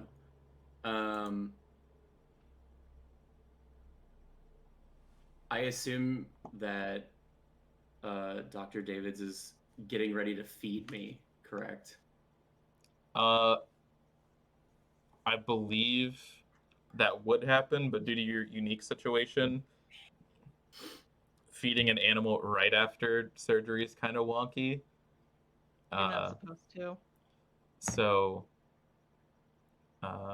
Amanda kind of like looks you over, says, well, I think we can get you back to your friend out there, and just opens the cage door and begins to like very gingerly like attempt to scoop you up. And you see Amanda kind of look around. Well, there was no carrier out. Well, you just kind of like get cradled up again as they carry you out through the front door, and you see Thomas on his cell phone and finishes a call and puts it back into his pocket. And Thomas, you see the veterinarian come back out with Omina, who's still kind of groggy, but has this huge white cone over her head. I do one of those bits where I kind of have to look away for a second. I'm trying not to laugh. And Compose myself. Dr. David goes, oh, no, she's going to be okay. It's nothing serious. You'll be all right. And Oh, good. and she walks over and like tries to gently plop Omina back into your hands. And I'm sure you'll get the paperwork figured out, but she's improving much better than I thought she would. Well, she's always been a fast healer, so Just let me know if that bloke ever comes around again, and we'll have to find a suitable arrangement if he tries to do that again. all right. I'll be sure to let you know. And Amanda kind of gives you a wink and nods to the What- desk. What does it say? What do I owe you?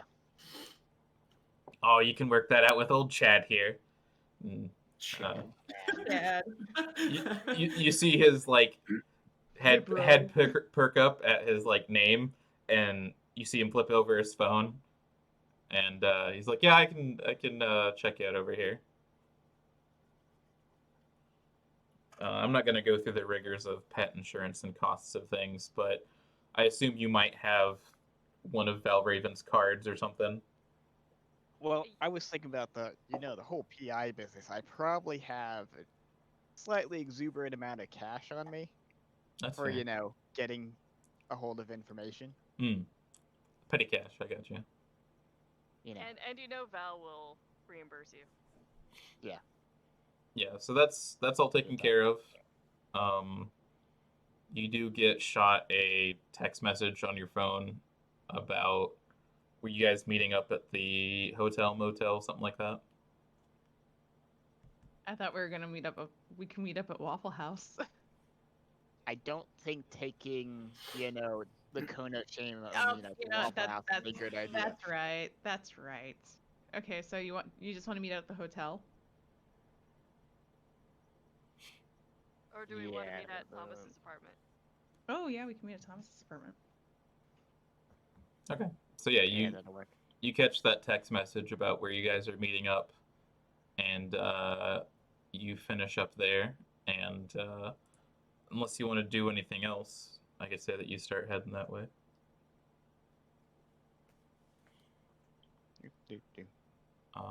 So that's This does bring up a question, though. Mhm. I'm assuming that Omina has some sort of stitches going on, right? Yep. yes. I'm guessing changing forms is not the best idea with that going on, or does it change size along with? You have no idea. That's an excellent question. It's almost as good as do I need a doctor or a vet? Well, I think you probably would have observed that Omina changing while wounded before definitely didn't help the wounds. Yep. Okay, so So- we're going with Omina stuck in cat form. Just got a cat. For right? now. I would say you're down to like what, one harm? Yeah. I would say it would hurt you to transform back, but because of your resilience, it Yeah. wouldn't. It would do damage, but it wouldn't. Oh, yeah. If you were to do it in a tense situation, I'm gonna say it might like disorient you for a bit, Yeah, that makes sense. but it'll be uncomfortable, but it won't exacerbate the situation. Okay. Yeah, so Thomas heads out and starts walking down the snowy streets with a half-conscious Omina in a cone. When we see Fel and Valraven are sitting on a bench, and Fel kind of puts the newspaper on their lap and just places both hands over it. Well, we both knew that you were in over your head sometimes, but this is interesting. I've never Well- gotten a call directly from the Winter Court before. I have to say,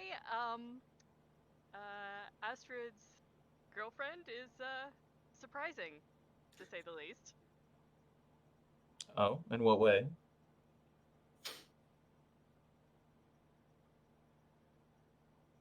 She's who you got that call from.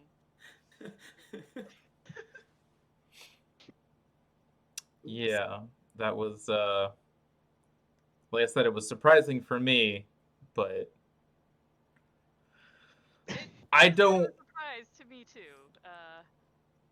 I'd prefer to not have any more calls from them in the future.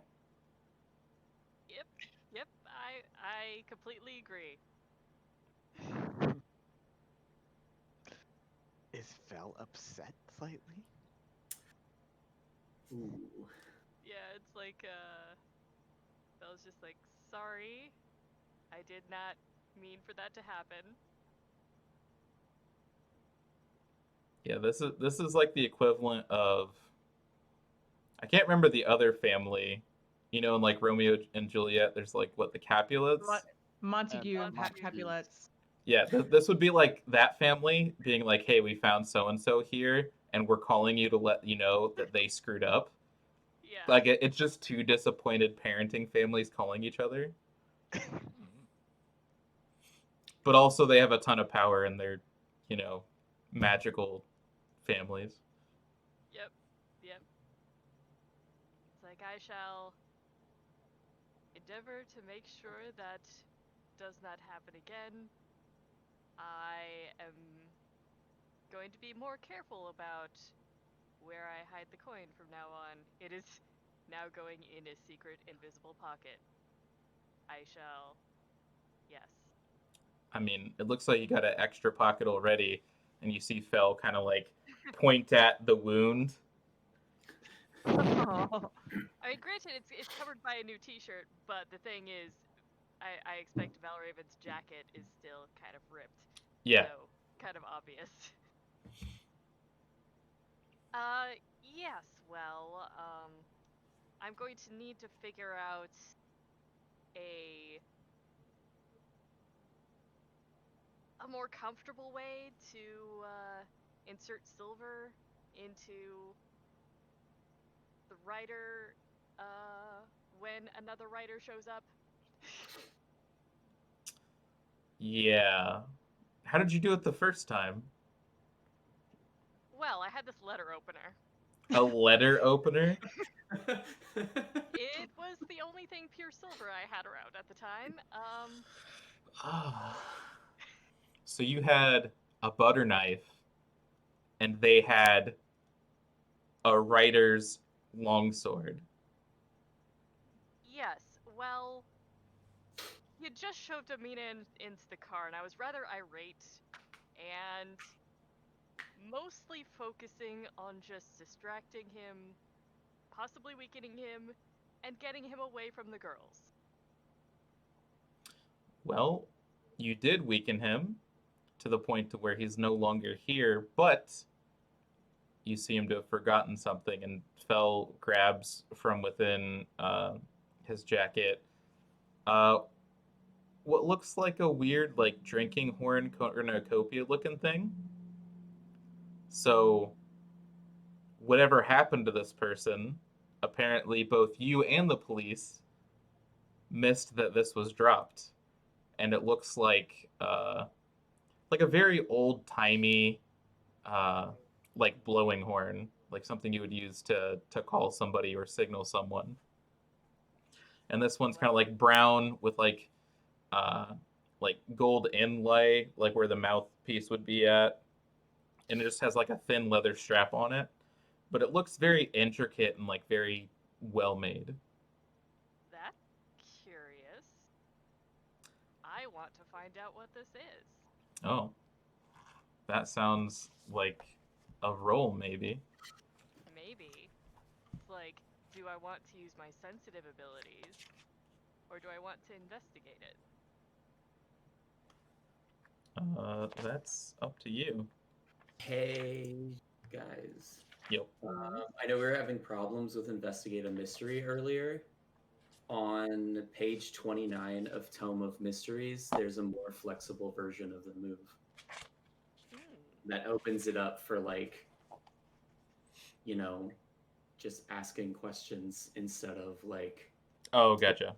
combat situations or something. So it's still investigate a mystery plus sharp. Yep. Okay. Or you can use the weird one, whichever one you want. Yeah. You know, I really like using weird, but I'm thinking maybe investigate might be better.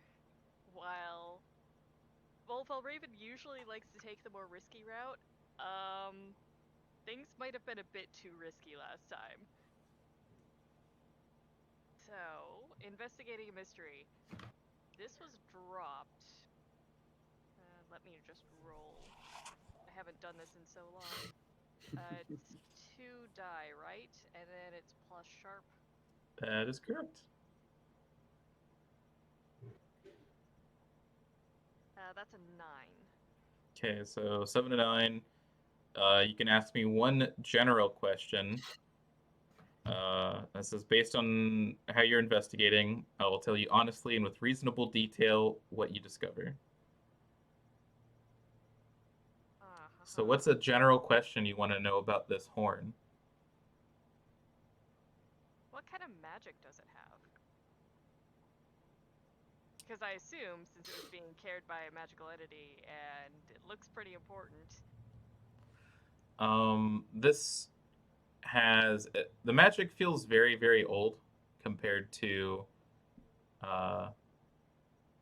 like when Fell mentions, oh, this is like a bunch of weird old magic happening within the Fae. This gives off a bit of that like old strange magic. Like it feels Fae, but a little bit more like tingly, I guess, as far as your like extra senses are concerned. Okay. And it's kind of like a crappy answer, but this is a magic used to summon something.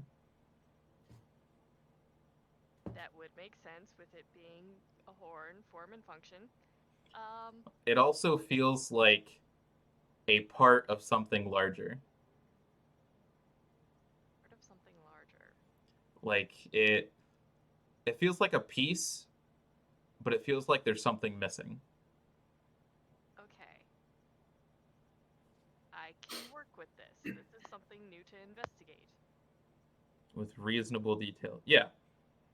You understand its function is used to summon something, but that it feels like it could be combined with something else to be even more efficient.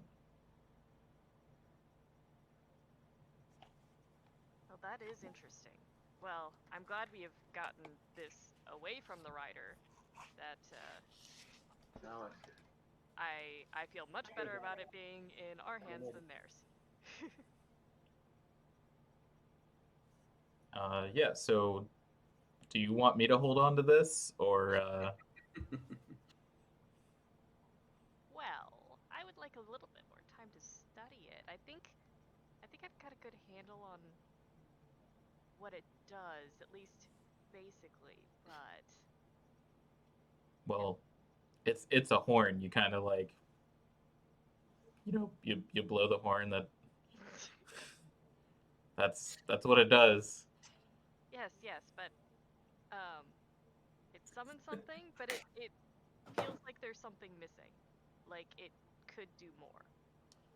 That was also my conclusion, but I it's this is like what's something that you eat like peanut butter and orange juice. It's very weird. Like I understand what the parts are, but it just feels weird. Whatever vibe it's giving off, you're more than welcome to hold on to it. It just feels weird in my hands. And Fel kind of like places it on your lap and just seems happy to not be touching it anymore. Does it feel weird to Valraven? It feels a little warm. Huh. Alright. It doesn't really feel all that weird to me. Maybe because you're more connected with Fey magic than I am. That could be. All I know is I want nothing to do with it and nothing to do with the Winter Court. And I don't know what to do here. I mean, you're good at getting yourself into and out of trouble, but this one just seemed real close. And I almost got pulled into it. Yes. Oh, come on, tackle him. I'll Tackle him. take care of it. This.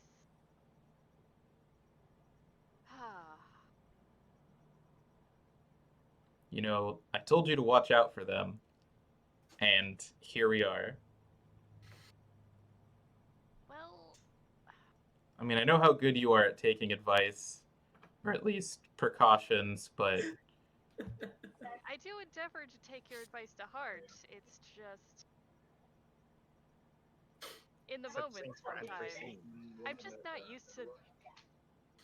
I now have friends. well, I have people that I care about and actually want to see do well. And this is very new territory for me. And and when I heard Astrid was going to be attacked, They took that earlier too. I didn't even really. There didn't seem. I didn't even think.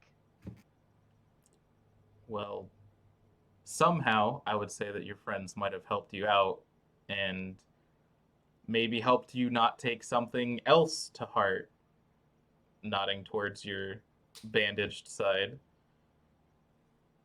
So maybe you should keep a better eye out next time. Yes, yes. I'm not sure how much I can help you, but all I know is that if that Winter Court person's involved, they're much more efficient than I am, and I just don't want to be put in a spot to where there's something I could have done if things went wrong. Next week you can You know? practice going up and down a little bit. Um, What Doc says here. yes. One night. It appears like she's more tangentially involved, but considering that Astrid was almost hurt, she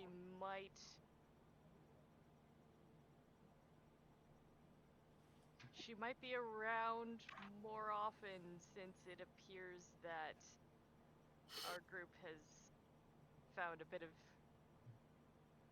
trouble. A bit of trouble. Well, quite a bit of trouble. That's a little bit better. As Fel kind of like bumps into your side. It's like, good thing it's not the injured side. Yeah. Valraven bumps back. Well, I'm just glad you're okay. Oh, me as well.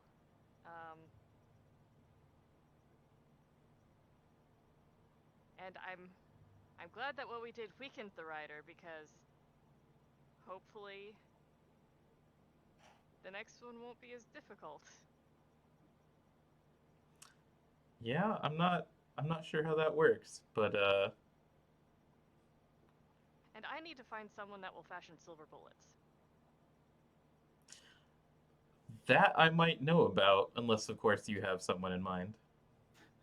I know someone who usually takes care of my munitions, but I'm not sure they're familiar with this more esoteric kind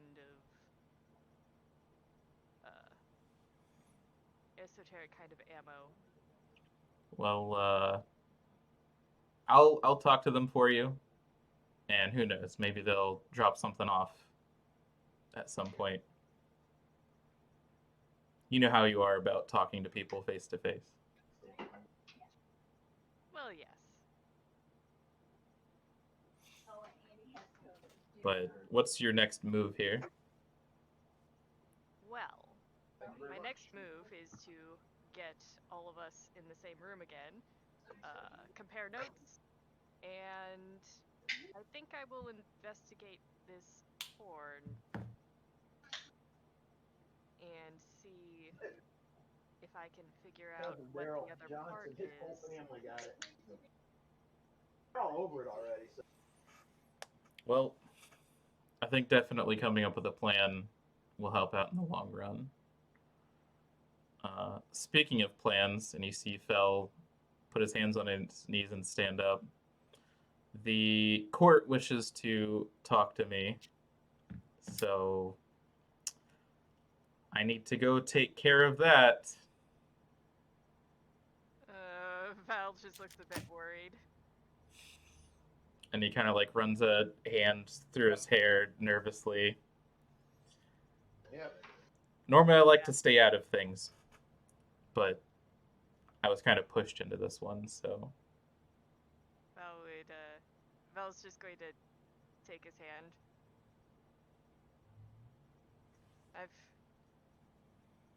I've gotten you into another fine mess, haven't I? He kind of grabs the rest of your hand and squeezes it. Well, it's better than keeping things boring, I suppose. Oh, never that. Perish the thought. And he holds onto your hand and pulls you up from the bench into an embrace where he says, just try not to get hurt next time, okay? I shall endeavor to keep my hide in one piece.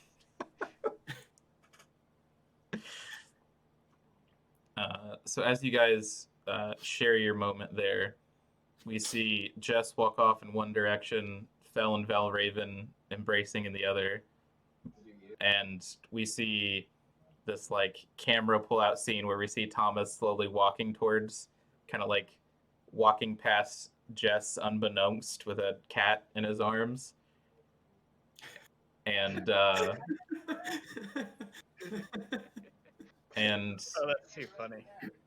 and as you guys meet up, we see a scene cut back to the vet's office, where a much older, grizzled woman who seems to be missing some clothes and has that similar amulet with the piece of wolf fur on it, stumble into the vet's office, covered in blood, out of breath, Oh, jeez. and Guys got it back. I knew there was something strange about that vet office.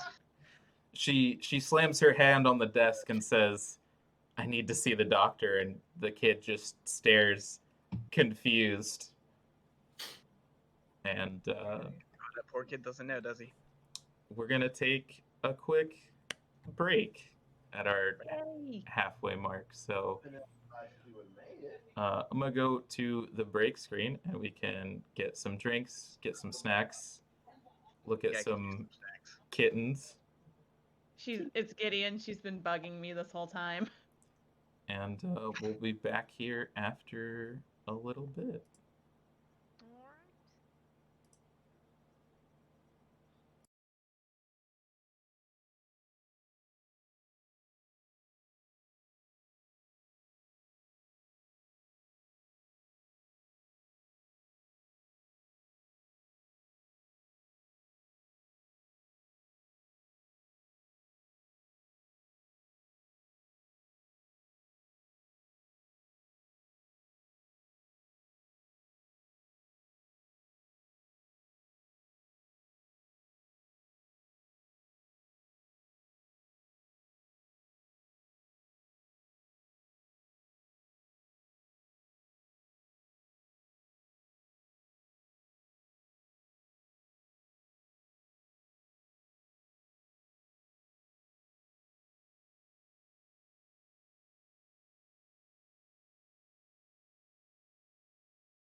just Who give, knows? We'll see how it goes. Just give Omina someone, you know. I mean, is Omina attracted to Dr. Davids or am I? That's a good question. That's a good question. I think only you know. That's a question we'll have to revisit as we jump back in here. Next time on Dragon Ball Z. Dragon Ball Z, but it's all relationships. God, I would watch that anime. Terrifying. Right. All right, so as you guys finish up your conversations, you notice that there's a strange thin man walking up towards you carrying a cat with a cone. And you're like, oh, that's Thomas. As you guys all briefly have your meeting. So did I run into them before making it to the said apartment? I believe you guys said you were meeting up and then going somewhere. So, because they gave you the address of the hotel for you guys to meet up and decide where you're going. I'm going to go with the assumption that Thomas's apartment is probably the closest to wherever this hotel is, since it's probably more in town. Yeah. Also, I think your clothes are still bloody. Question mark. Yeah, that's true. Also, did you grab my backpack? Oh. Yeah, I think. So Yeah, you grabbed everything. okay, cool. So Omina is like, if she changes, she's naked and all of her clothes are covered in blood. So like, Do it the Boy Scout way. Leave no trace. Take Yeah, everything. there we go. Basically, Thomas, the only blood he's covered in is Omina's cat blood. So it shouldn't be that much. Probably a Might bit be able from to the hide it. nose too. Oh yeah. Oh yeah, that too. So yeah, you walk back up and you see Astrid holding the keys to a very large nondescript black SUV, and I you kind of see quirk up an eyebrow at Astrid. you see Valraven ducking back in from the motel building, kind of like seems to look like Valraven's just kind of checking out everything around in the area. And you just kind of walk up holding a small warm cat. Yeah, Val immediately beelines over there. It's just like, oh, Mina! Oh, poor thing. I would say there'd still be a bit of like drugs in the system. So for like the past 5 minutes, you've just been like making biscuits on his arm. This is how we bond. This is our moment to form a relationship. So I'm just gonna go up. I'm not gonna touch Omina because it's just like I'm assuming she's in pain, and it's just like, is she? I'm gonna ask Thomas like, what did the doctor say? Vet say? Cleovet is still a doctor, so. Oh yeah, Correct yeah, either way. Mm-hmm. yeah. The cat mechanic. Like, your cat's purring like a kitten. Which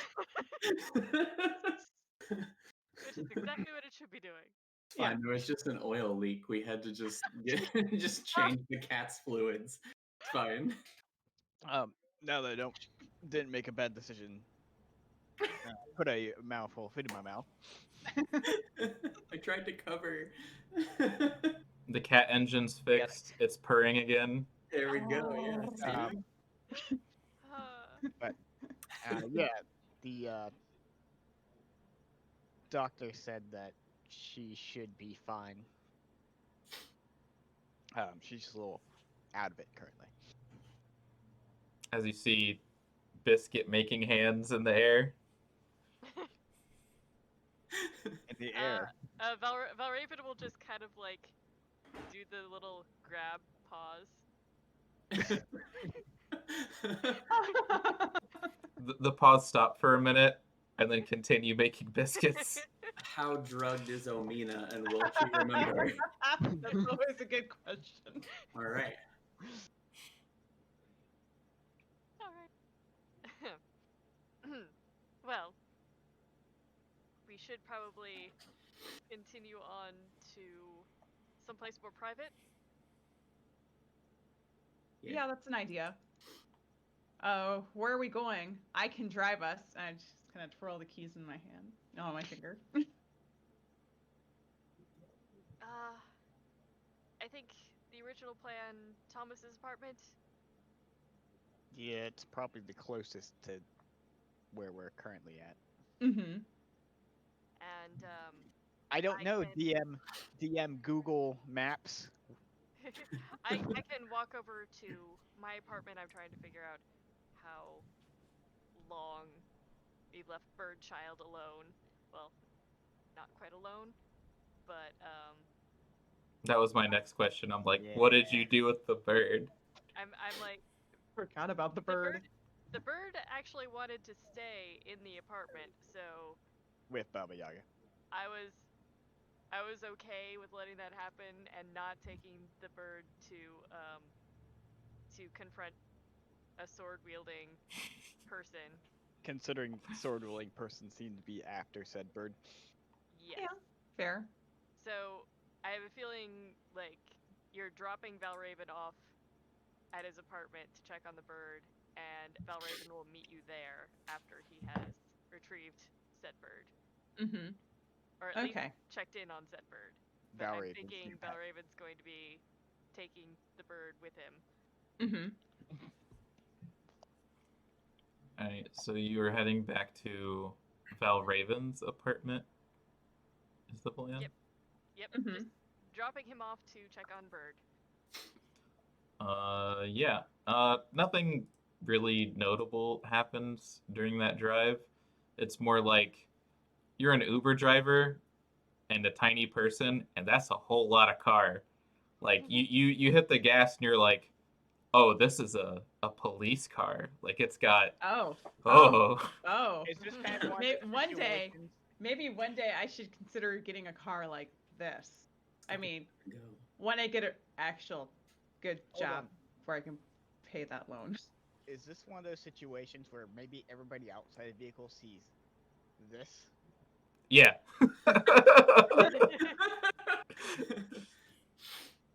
Definitely, yeah. When you hop into the driver's seat, you're like, yeah, it's a really big vehicle.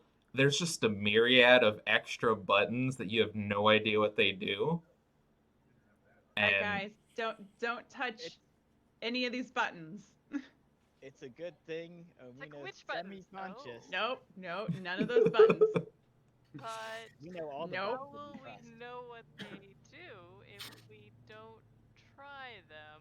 We just don't touch them. We live with that knowledge that they do something, but it is not for us to know. So we should get a cone for Val too. Yeah, totally. so as you turn on the vehicle and you say don't touch the buttons, you do hear from the back and like you hear Omina like instinctively, don't do this thing. Yeah. I imagine Val has Omina at this point because Val's not allowed in the passenger seat. Yeah, Because everyone knows he will not be able to resist touching one of those buttons. yeah. Now, okay, even so in- I've never seen inside a police SUV, but do they have like those bars and like that separate like the back from like the front? Kinda like, that's more regular like police cars. That's more of like if it's an actual police SUV, seeing how it's FBI. Oh, okay. Probably not. yeah, this is just Okay. a big chonky car. This is government property. I do not want, this on my record as well. Is it government property though? I wonder. Is it government property or is it fey government property? Maybe it's both. Or Would that be referred to as the government? Favorment? I don't know. We'll workshop it. We'll work on that. Everything can't be a Fey phone, okay? It's the Feytocracy, everybody. Yeah. So you roll up to Valraven's apartment, and the first thing you notice is the door is slightly ajar. Oh no. One of the windows has a hole punctured through it, but you're not sure what's going on. It's just the house is not the way you left it. Okay. Joy.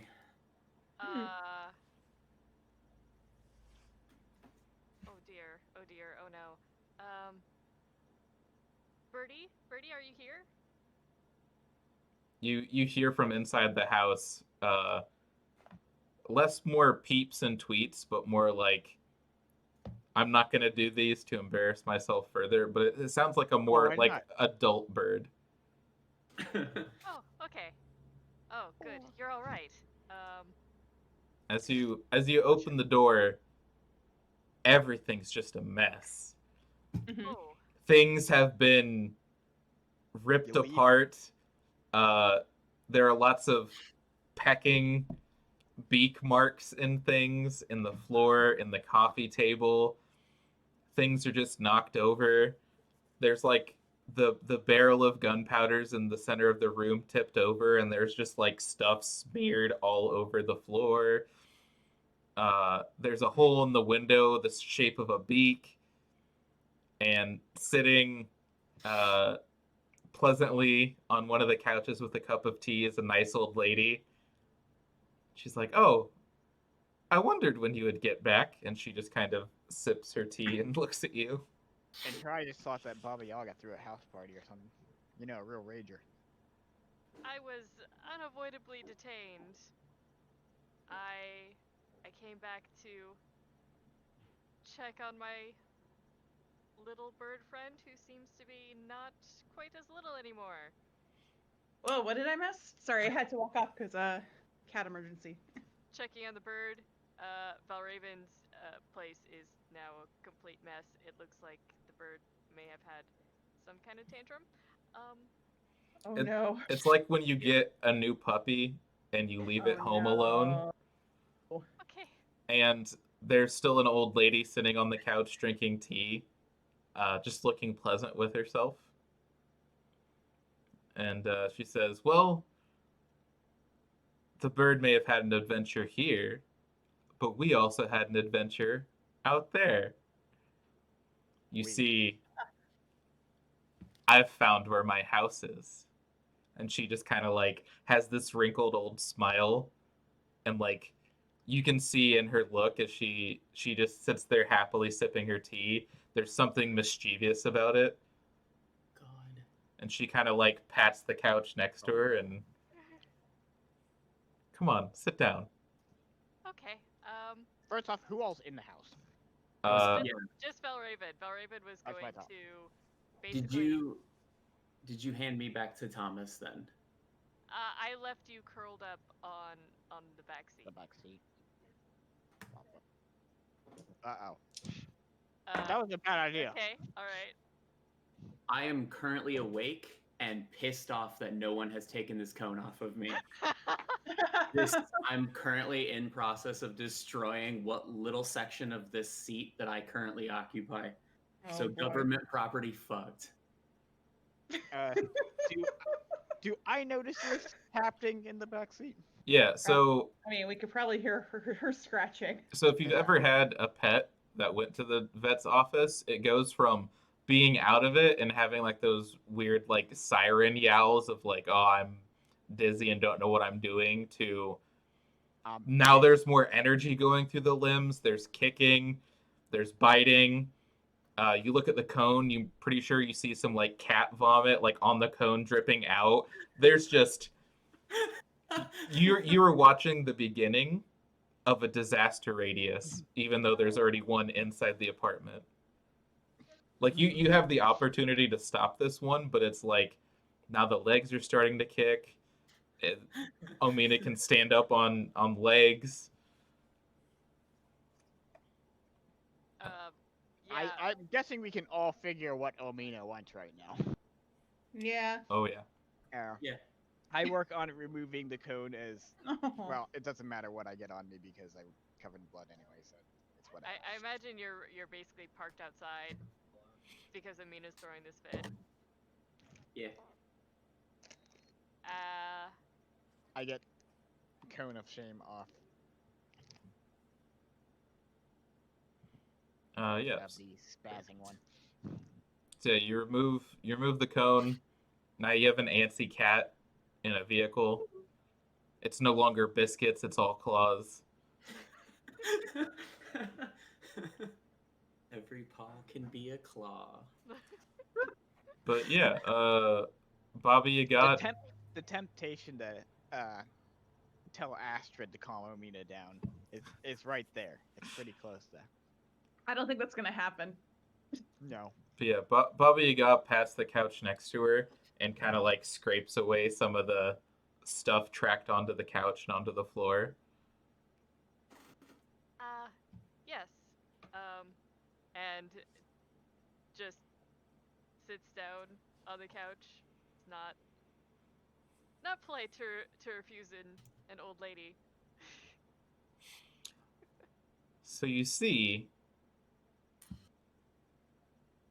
I've found where my house is, but as I mentioned before, I'm not exactly feeling up to the task.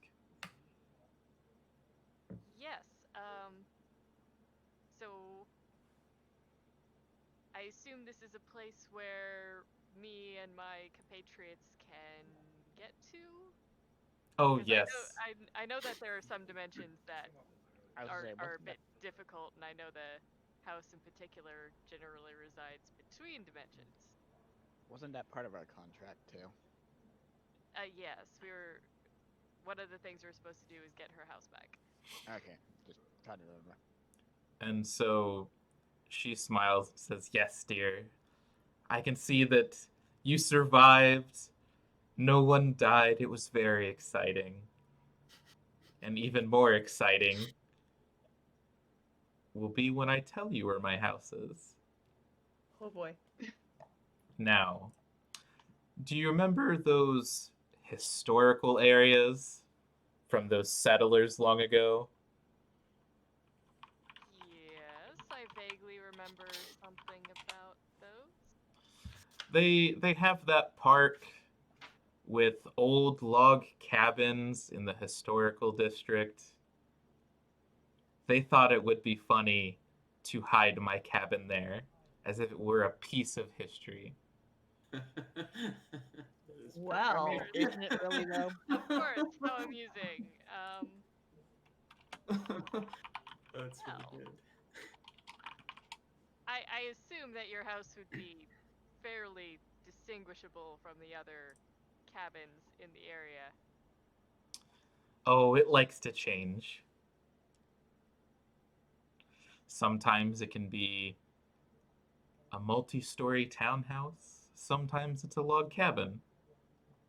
In this case, it's one of those old houses built in the 1900s that they like to think has wonderful brickwork. But it's mine, and I would like it back.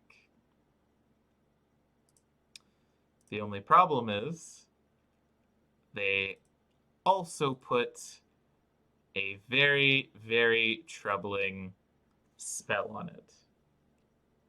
And if you haven't noticed, and she kind of wiggles her finger at like where her tea saucer is, it changes from like being a saucer to like a slightly more impressive gilded saucer, and then it cracks. Ooh. I'm not in a position to help you. But something tells me that a little bit of work together might allow you to come up with something. I believe we're heading in that direction. I mean, what would be more interesting to mortals than playing with magic? Not many things, to tell you the truth. But,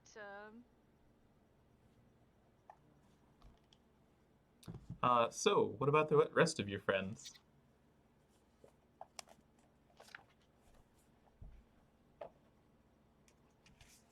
Well, Are we like? Did we drive away after you took the cone off of me? Or are we still sitting outside? I thought mean- we were sitting outside waiting for Val. I thought Actually, we were. Val was like, "Hey, I'm just going in to check on the bird. I'll meet you at Thomas's." Yeah, that's what I thought. Okay. All right. All right. Oh, sorry. I got kitten trying to climb my leg. This would give Valraven time to take the bird for a walk. Okay. How Peacock Alright. Walk 2020 Part 2. That's really it. All right. So let's just say that we're on our way to Thomas's then. Okay. But yeah, from what it sounds like, Baba Yaga took the bird for a walk through the historic district, found where her cabin was being held, and then came back and happily waited for you. Happily That's waited for us. Yep. Sounds great. yeah. And so she places her teacup back on the broken saucer and has her hands in her lap and says, "Now, what do you know about magic?" I know about it. I know some effects that it can have. I know a bit of how to recognize it when it's being used. Not so much about the working of it. She kind of like peers at you a little bit more intently. So, from me to you, is that like wholly true? Is that your extent of magic? I mean, it is. All of that is true, but when he says not so much about the workings of magic, he's being vague. Like, he knows now that silver can disrupt some kinds of magic, but he's not being very specific But on I think- things that he's figured out, because granted, they're things that he's just figured out, not Right. things that he really knows. If I that would makes say makes that- any sense. I would say that of us, my character probably knows the most about magic, in a sense. Yeah, Valraven knows It's a little more. bit different, but Yeah, Valraven knows more about abilities than he does about magic. Magic, it's basically he knows how to recognize it. He likes to know when it's being used on him or when somebody else is using it on something else. But when it comes to working magic, he's not been all that interested in using it. So he hasn't looked into it as much. So she kind of nods a little bit and kind of still looks you over and then the rest of the apartment and back to the bird, and she kind of smiles a little bit. Well, it seems to me that I have about as much magic as you do. But I think, and she kind of like raises her finger next to her head, like she has an idea. I think I have just the plan. And she, strangely enough, oh no. pulls out a sheet of paper from a bag she has at her side and pulls out a pen and begins drawing a bunch of weird symbols and glyphs. I thought it was gonna be another contract. No, but this is going to be interesting. Valraven's just kind of curiously looking at what she's doing. The paper looks strange enough to where you're like, that looks kind of magical, but I have no clue what it does. Mm-hmm. It's kind of like those props they have in Buffy, where it's like there's a bunch of like glyphs and different shapes and symbols, and you're like, this is some weird stuff. It's probably magic, but I don't know how to interact with it. Yeah. And she begins drawing more shapes and symbols, And then she kind of laughs to herself, sets the sheet down, pulls out another, and begins writing step-by-step instructions in English. Perfect. Here's your Idiot's cheat Guide sheet. to Magic. And she basically writes up a large spell sheet and hands it to you with some instructions. So they were kind enough to place my house nearby, but it seems they've also chained it to the ground. Those chains I need taken care of, but they cannot be harmed by normal means. So I would like you to take this spell and maybe have a quick group study session with your friends, and then my house will be on its way. As she gives a wink to you.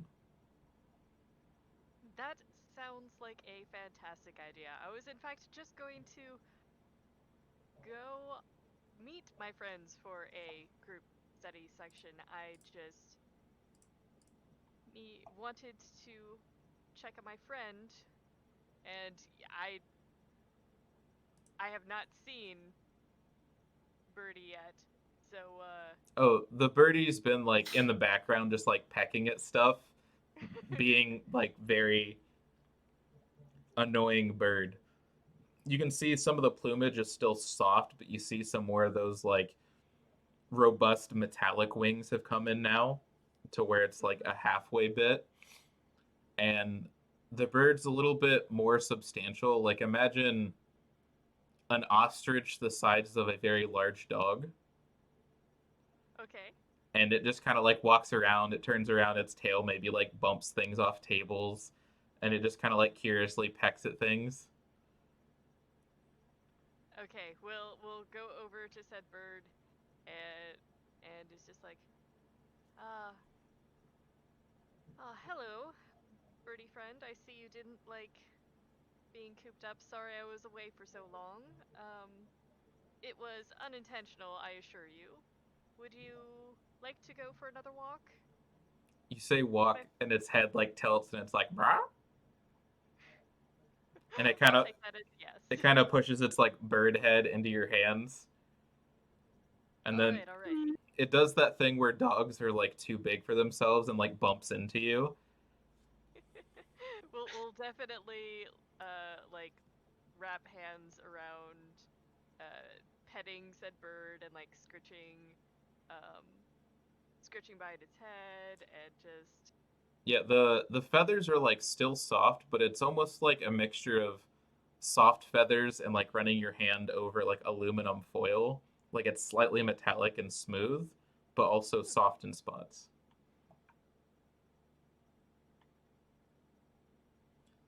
And let me just get your harness, and really glad that it's just basically a piece of string so that it can be adjusted, because I have to assume it needs to be.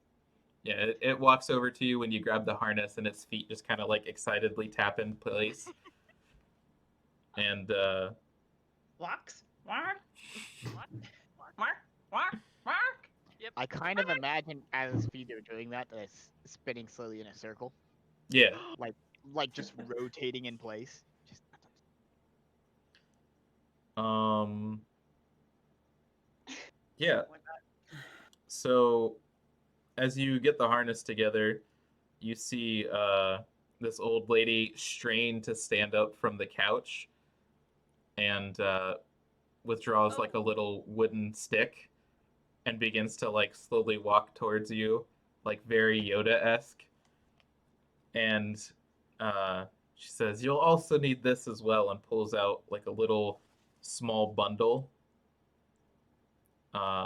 She says, "Inside it are going to be little talismans, trinkets, components you might need in order to cast this spell. Don't worry, there's no children this time." And she hands the bundle to you. This time. Belraven's smile is only slightly strained at that addition. My thanks. Um, is there anything else I can do for you? No, I think I'll be quite fine here. I was gonna say that's a dangerous thing to pose to Baba Yaga. Yeah. I mean, I didn't promise to do anything. I was just like, is there anything else? She kind of pats your Dangerous enough. hands. Words are dangerous. She pats your hand when she hands you the bundle and says, "No, dear, I've got it from here." And you see her walk into the kitchen, and she opens one of the cabinet doors, reaches right to where you keep the special Fey coffee, dumps it into a pot, and begins to make a pot of coffee. And just Alright. completely ignores you and begins like rummaging through your cabinets. God. Time for a walk. Let's go, Birdie.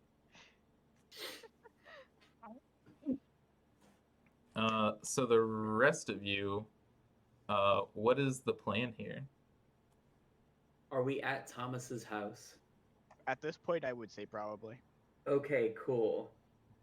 As soon as Thomas opens the door, Omina finds a towel and your bathroom and locks herself inside. There's 3 to 5 minutes Look where at- it sounds like she's in extreme pain, and then it goes quiet and the shower runs. 10 minutes later, she emerges, wrapped in a towel, soaking wet, real pissed off looking in human form, and is like, I don't have any clothes. Well, you should have thought of that before you transformed. I don't have any Thomas? clothes. Thomas, do you have some pants that she can borrow? Where's my backpack? I'm assuming I've probably had it on me on my back this entire time. Probably forgotten about it. I know it's on my back. I just pull it off, hand it over. She drops it on the floor, opens it up, and just starts pulling things out. Astrid, Yes. Oh, while this is happening, I'm just like, I'll be over in the kitchen. Astrid, when Omina and you first started dating, Uh-huh. what was the first gift that you gave Omina? Okay, so I probably knew that Omina was a cat, so maybe jokingly I gave her a, would it be bad if I said catnip mouse? Nope. Is it a pretty shitty gift? No, it's fucking perfect. Okay, yeah, it's a little catnip mouse. So, kind of as a gag, like, so as she's pulling stuff out, she's assembling an outfit from random crap that she has in here. And she finds a pair of pants, and as she's pulling them out, other things are coming with it, and that mouse flies out. And she notices it, and she notices you notice it, and she grabs it and shoves it in the backpack and scoops all her stuff up and goes back into the bathroom to change. and I'm about to say something, but you walk away. And she's gone. Doesn't want to talk about it. Okay.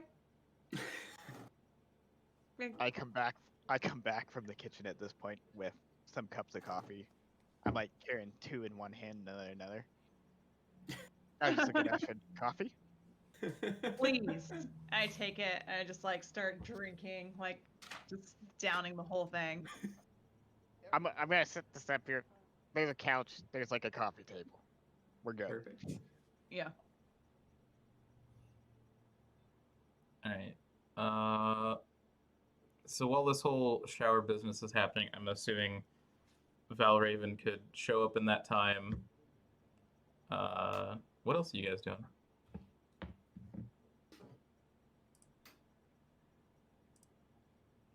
That's a good question. So Maybe- Ashford, maybe- what all happened after?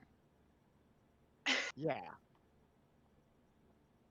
Well, Also, So the- Remy. yeah. So, okay. To explain, the police picked us up, and that was Remington. I've forgotten the last name. Lobo. Really? Yeah. Yeah, was the name on the ID that Val had. So, Ah. Okay. yeah. But so the police took us away, and my girlfriend showed up. and she kind of sprung us out. We have her to thank for the car. That's why, trying to keep it in one piece, but Well, we'll figure out an explanation for the scratches in the back. It came like that. We'll tell her it came like that, okay? it'll buff out, right? Yeah. Oh, I'm pretty sure. It's fine. Were the seats leather or cloth? Oh, this is FBI. Of It's course they're leather. leather. Oh. Well, I don't think there's. We'll just tell them it came like that. It'll be no big deal. We'll be fine. So I'm gonna be honest with you. My girlfriend, she is Fae, and she is a part of the Winter Courts. Which, Of course, is, Thomas just shrugs because that doesn't mean a whole lot to him. to be of course, it honest. doesn't mean anything to you. Okay, but it means something. It meant something to Val, and Ah. yeah. So I think we're kind of walking a fine line here. But anyways, Jess got us out. That's what happened. What happened with you? What? You were high? Too much power usage. Oh, Yeah. okay. Is this the first time you've ever had to justify these outcomes to the group? Probably. I'd go. Well, beyond Valraven, yes. So I'm sure Valraven probably knows a little Yeah. bit about Mm. that. But the rest of them probably haven't seen that yet. Okay. Power usage. Is this You know, the whole spirits things, there are Oh. Oh. Okay. prices. Oh. Are you okay? Yes, fine now. Okay. So you got Omina to a vet. That's good, I guess. Well, the debate was vet or doctor, but seeing as how, cat form, Mhm. figured vet was better option. Yeah. No, I don't blame you. Yeah. Um. Yeah. So this has been a day. Yeah. Omina comes out of the bathroom and she doesn't have her shirt on yet. And there's just this huge, line of skin that's extra tight Oh. with stitches on it. And she's like, yeah, fucking tell me about it. And heads straight to the coffee. I imagine this is when Valraven walks in with the giant bird, Ugh. and we'll kind of make a beeline for. We'll go with the assumption that Valraven just has a key. Yeah. Or he doesn't, and Yeah, unlocks the Valraven- door I anyway. mean, he You seems like know. the type that doesn't need a key. Yeah. Yeah. As long as you haven't bolted the door. Yeah, so the door opens, and this very Saint Bernard-sized bird bustles in before you, and sees your computer and begins pecking at its keys. No, birdie. And we'll take the bird over to the couch and just basically lavish the bird with affection, trying to distract it from being curious and pecking at every little thing. I just sigh and go to the kitchen and grab another copy for Valraven. It's like, oh yes, please, thank you.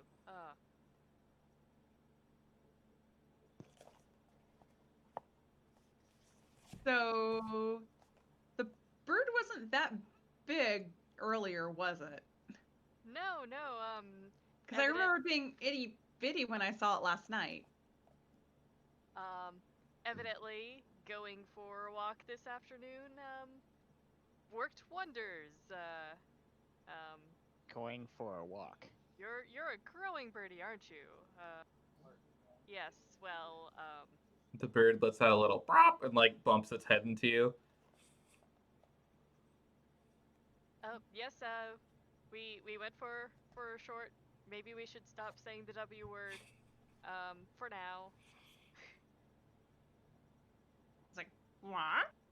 Joel, I just want to say, every time you make any description of what the bird is doing, it just reminds me of that chicken from Moana. Oh yeah. That chicken's fucking great.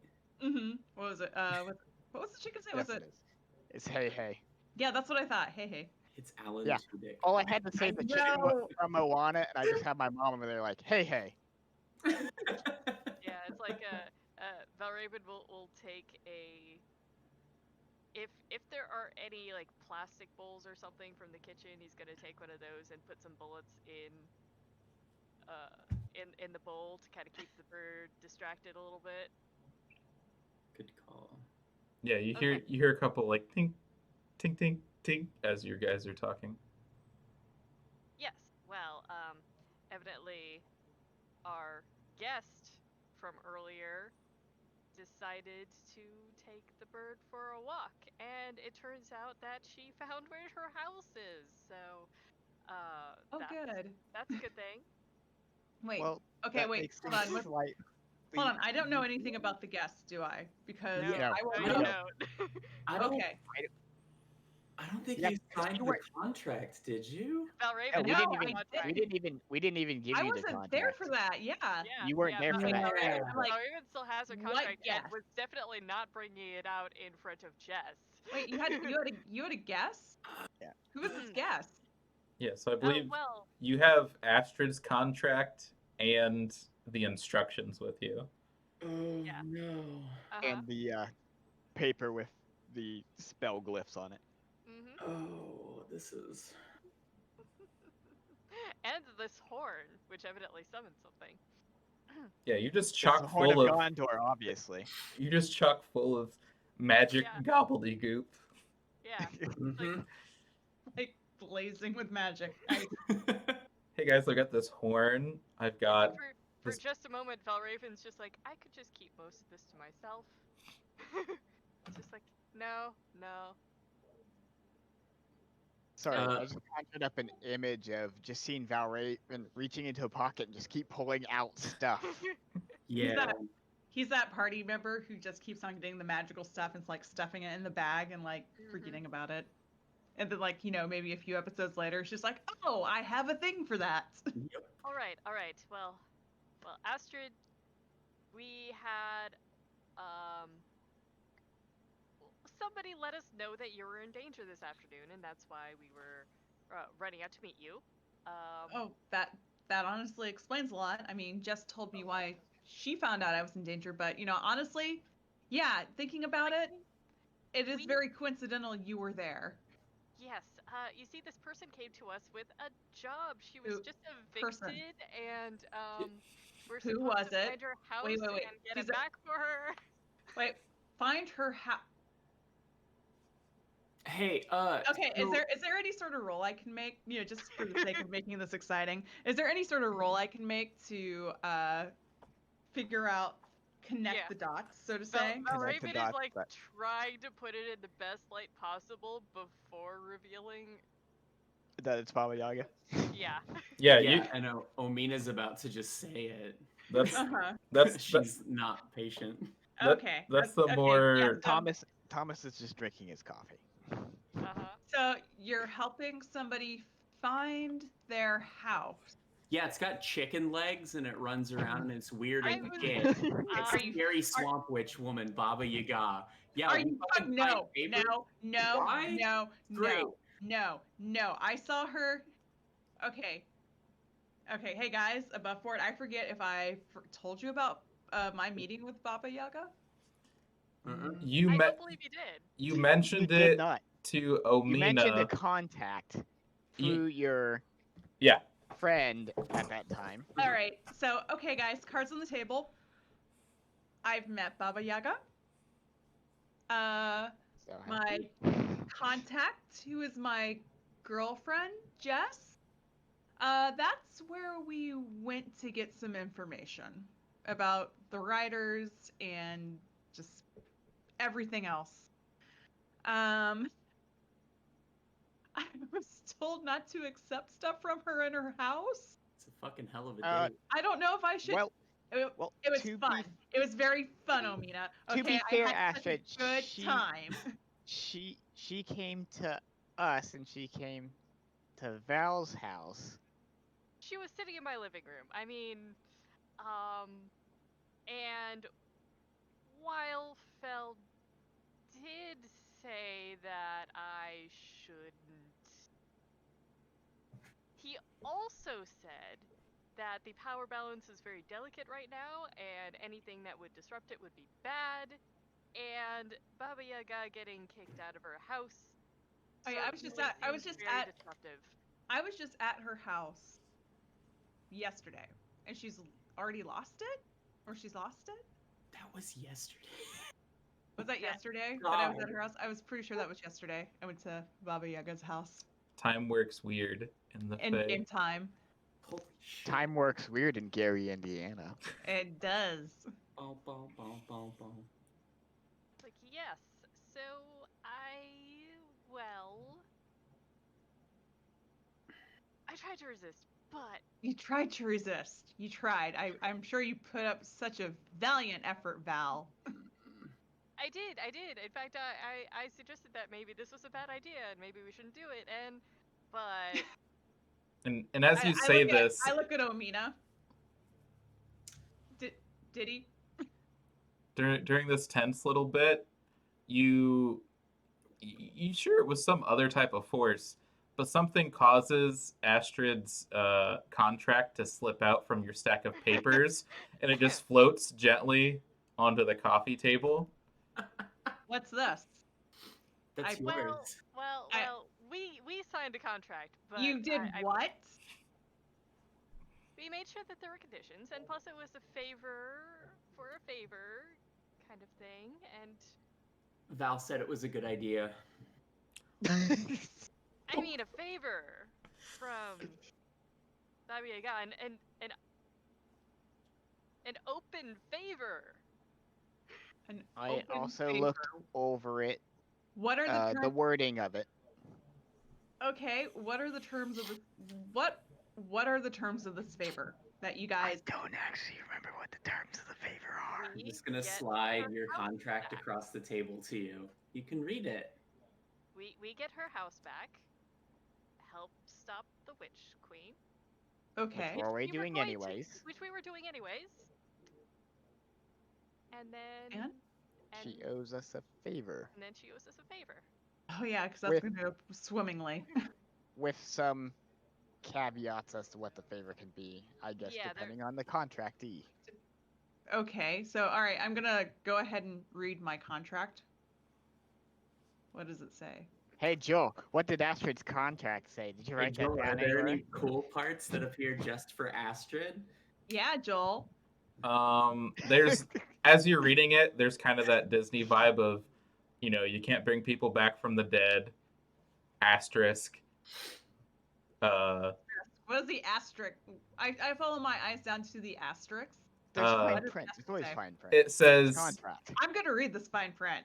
not since the Joel, event, what does it say? not since the events of, and then it's like weird runic letters. Okay. You can't bring people back from the dead. You can't make people fall in love with you. You can't disrupt the cosmic balance. But it's a general favor. And then it says can be used for things such as wealth. Then it says immortality, but that's been scratched out. My eyebrows what? shoot up. And What got scratched out? there's another Immortality. asterisk. There's another asterisk next to immortality that says temporary immortality. Like putting my soul in a duck egg and a bloody blah and a bloody blah. Who I knows? forget the whole sequence of it, but it was just like my soul in a thing and a thing and a thing and a thing, and it's like Is this the larger, whole? larger. Is this the whole like phylactery kind of idea? Sort of, kind of. Kinda. It's like it's an actual Russian folklore. Oh, I'm bad at pronouncing it, but I will throw up a link. Koshi the Deathless. Yes. Again, I've got to look into some I of this probably did not folklore 'cause pronounce it that sounds very correctly. interesting. Yeah, you pronounce it probably better than I would. What did you say? Kosesh the Deathless. Yeah, or sometimes known as Kostishtiki, just saying. Kostishiki, yeah. I don't know why that would come up. Anyway, yeah, so it seems like a contract of like you can't wish for more wishes. It wouldn't be the fact that he's related to Baba Yaga. Yeah, who knows? Oh, Cough, cough. It's kind of like that Disney rules of, you know, you can't wish for more wishes, immortality, make someone fall in love with you. But it's like still a generic wish or favor from Baba Yaga.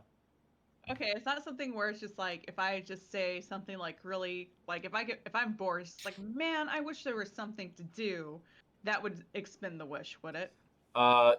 So that Do isn't. I have to limit my vocabulary for the rest of my life? That would suck.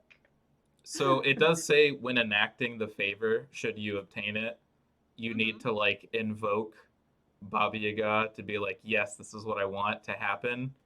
Okay. You can't just be All right. like, man, I really wish I had like $2 for this parking meter, and poof, you have It's- $2. Man, I wish I really had a sandwich right now. Yeah. Yeah. Mystical sandwich. You need to invoke her so that she can do that. Fair enough. Yeah, it's not the Wishmaster. While you're going over your contract, I'm looking over your shoulder Mhm. and like scanning the list of like exemptions and being like, huh, weird. Oh, mine had extra shit. And then just kind of wandering off. And then at What the do you mean? and then at the Extra bottom, shit. written in like weird papyrus letters underneath the line, is your name, like your Mhm. full name, Mhm. and then there's just an X next to a line. And I'm sure Thomas has a nearby pen sitting on the table. Oh, there are pens all over the place. So here's the thing. I'm pretty sure Jess would be upset if she found out that I signed this, and I get the feeling that she'd probably find out that I signed Oh, yes, this somehow. Fel will definitely be upset with me when he finds out about this. So we're not I gonna. don't have anybody to So upset. if I so- sign this, Hey. neither you nor me are going to tell our respective significant others that we signed this. Correct? Oh, they're gonna find out. Deal. Anyway. Okay. I'm just saying that. But I I'm mean, saying. Well, at least they won't find out through us. but here's the thing. I already promised Jess that I wouldn't intentionally get further involved in this than I already am. And this is very intentionally getting involved in this than I already am. Thing I mean, it's you've already been attacked, unprovoked, in the middle of the street. This way, you'll actually get something out of being involved.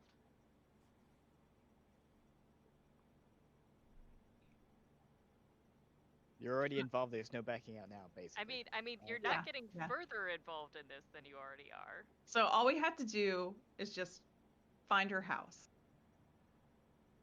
Find her And house. stop the Winter Queen. Free her house. Free her house, okay? And stop the Winter Queen, And stop the win. Okay.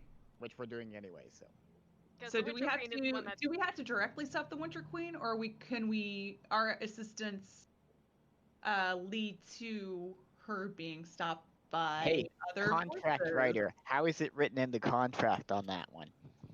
As you ask these questions, like a stray breeze comes by and the contract flaps a little bit, and it's maybe a paragraph longer, explaining like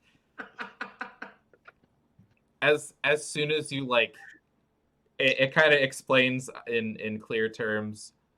Once she has her powers back, once her house is free, your Right. assistance to her ends here.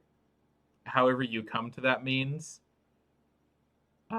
is up to you. We just got to push it along in that direction at least. But it's Okay, it's so basically we- saying you can't work against her. Oh, You just okay. I mean, I mean, kind of the plan. all right. So my significant other is not working against her. I'm pretty sure Val's significant other probably isn't working I'm against her. pretty sure neither of the courts. Because nobody wants, nobody wants, It would imbalance things. yeah. Yeah, nobody wants things to be unbalanced. Okay. All right. Well, all right. I'm still not 100% sure about this, and I know that I am going against what Jess told me. But I mean, if this is like, oh gosh, the compensation on this is too dang good. I was gonna say that Yeah. Exactly, it's not that you right? have to sign it, but we're already basically doing the things. Yeah. All right, fuck it. I Even pick though up my you pen and I totally just went like crunch sign, then, just like Nicole. scribble out my signature really quick and like throw the pen down. It's like there, signed. And as soon as you like lift up your hand like it's signed, the contract like disappears into sparkly dust. Well. Well. Well. On a side note, so Joel, when you said that a breeze came through it, there was mystically another paragraph on there. Yeah. Explain it. I just imagined Baba Yaga sitting back at Val Raven's house, drinking her coffee, and just being like, and just like waving a hand and. It's like, just of course there would be more questions. Mm-hmm. Maybe.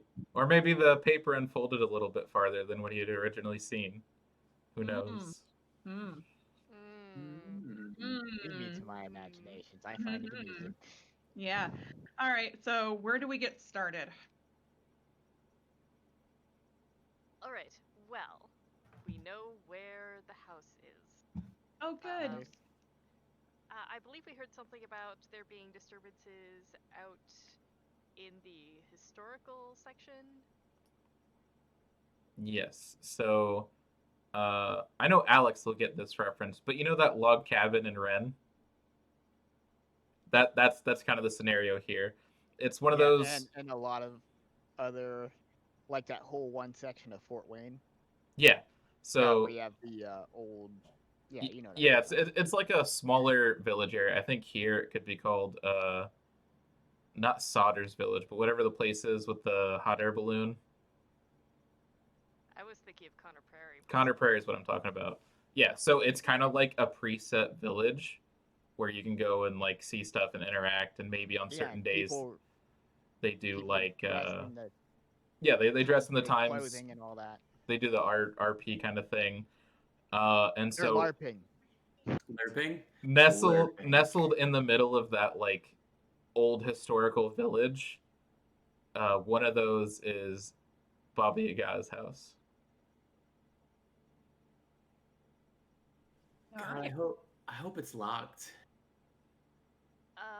Well, I'm not sure about locked, but I have heard that it is chained, and that we'll need, and then he like pulls out this bundle of trinkets and the paper, and he's just like, now I'm not terribly well versed in magic, but she said that we'd need these. Okay. When did this happen? I take a closer look at the magic paper. Our guest was still back at my apartment when I got there, and she had some more information for me. She's the one that took Birdie for a walk and found the house. Interesting. Yeah, so when you look at the paper, there's almost like a little bit of fog drifting off the lettering, at least to Thomas. But the paper has a bunch of weird symbols and glyphs that seem to give off a slight like shimmer. But the instructions say that you will need at least 4 people in order to conduct this ritual. It will require components, which like is there were 4 of us. Which there's a well, yeah. This one was especially written for you because none of us can do magic. Yeah.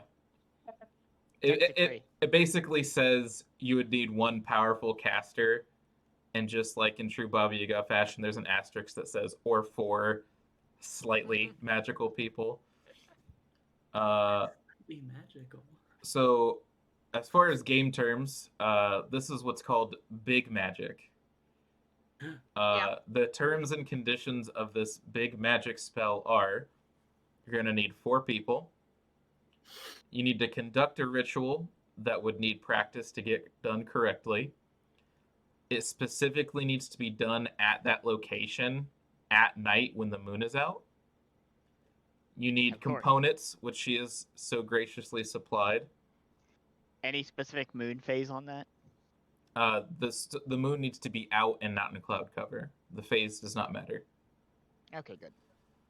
And everyone needs to contribute a use magic roll. Okay. Okay, so It would basically just be a weird roll for us. Yep. Yeah, so looking at weird magic, so you need to experiment with the spell. No. Rare and weird ingredients, which were given to you. mhm. You need a lot of people. 4. 4. You need to be cast at a particular place and or time, at night, at the location. And you need to use With the moon out. magic as part of the ritual. And it will have a specific side effect, but that's not written on the paper. Of course not. Would it have a different side effect from each of us since we're going to be using our weird abilities? So Power of the spell. the answer to thinking- that comes from Thomas. Your understanding of magic is that There's always a price. when people live, they have a certain energy about them, and when they die, that energy leaves their body, and that's what makes up their spirit. And basically, you've been able to manipulate some of that at the cost of your own energy, which is how you have those side effect feedbacks.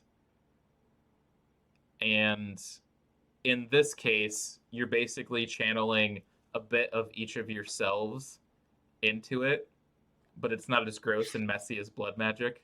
This is like we're using Well, is anything else as gross and messy as blood magic? Yeah, I can give you some stuff on that later. Oh my. That's out of character. But yeah, this is you're using a little bit of your own, for lack of a better description, spirit to help fuel the spell. It would require more, but because you have the components with you, that will help. As far as your understanding of magic, the components help negate a bit of the feedback and cost. And the time of day is just specific because to the spell or ritual being used. so Right. that's your free information without having to investigate it. You just look at it and you're like, this is some weird spirit shit. And based on your past experiences, you're like, I've had to use some of my energy to use my powers. This is just a Mhm. big version of that, is your understanding. Okay. I will go ahead and go with that was explained by me looking at the stuff. Yep. And I relay that to the rest Sounds of the group great. Yeah. as That sounds my good. understanding of how that works, so that I don't have to say that all over again. If some people want to investigate that further, that might be a good idea. Yeah, I can give you more specific happenings and outcomes. Oh my god, it's a sleepy kitty. Yeah, she's falling asleep. Wait, the investigation, that's going to be investigate a mystery, right? Because I'm 100% going to investigate that further, because I have a very specific question. Yeah, Yes. Oh. all the questions from the actual investigative mystery would work out. Oh. Because there's some stuff I didn't tell you that actually applies to it. Oh, okay. While somebody's investigating that, Valraven would like to investigate this horn that he's acquired. Okay. So who wants to go first? We'll do them one at a time. I want to go first. Come on. Yeah. I got an 8. An Okay. 8. All right, what do you got for me? So you said like spirit magic because Omina's got that one weird trick that doctors are trying to figure out where, you know, So her based on spirit your doesn't quite situation, operate like other people's. um, Color me a little concerned. the best descriptor I have is that in your case, your spirit's like a battery. Uh-huh. Sometimes your battery gets popped out and put into a different remote, Ooh. but the battery still holds power. For a limited time. Got it. Oh. Okay, question over. Ugh. That's You're- interesting. Your understanding of when Thomas talks to people, they're just like energy without a vessel. Uh-huh. And your unique situation is that you don't wander. It's like a very overbearing mother. You have a place to go. Okay. That's the best vague answer I can give you while everybody's here. That's good because everybody's real confused and that makes this Yeah. better for me. Carry on. Okay. Like, what's going on? All right. And what are we doing with The Valerie? Horn of Gondor. Oh yeah, the horn. We're not. Yeah. Is that what we're referring to it as now? Sure. Okay, I've got an 8. Is this to investigate a mystery? Yes. Okay.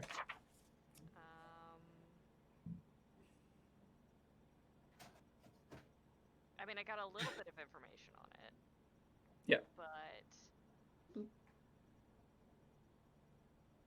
I kind of want to do a variation on what is being concealed here, and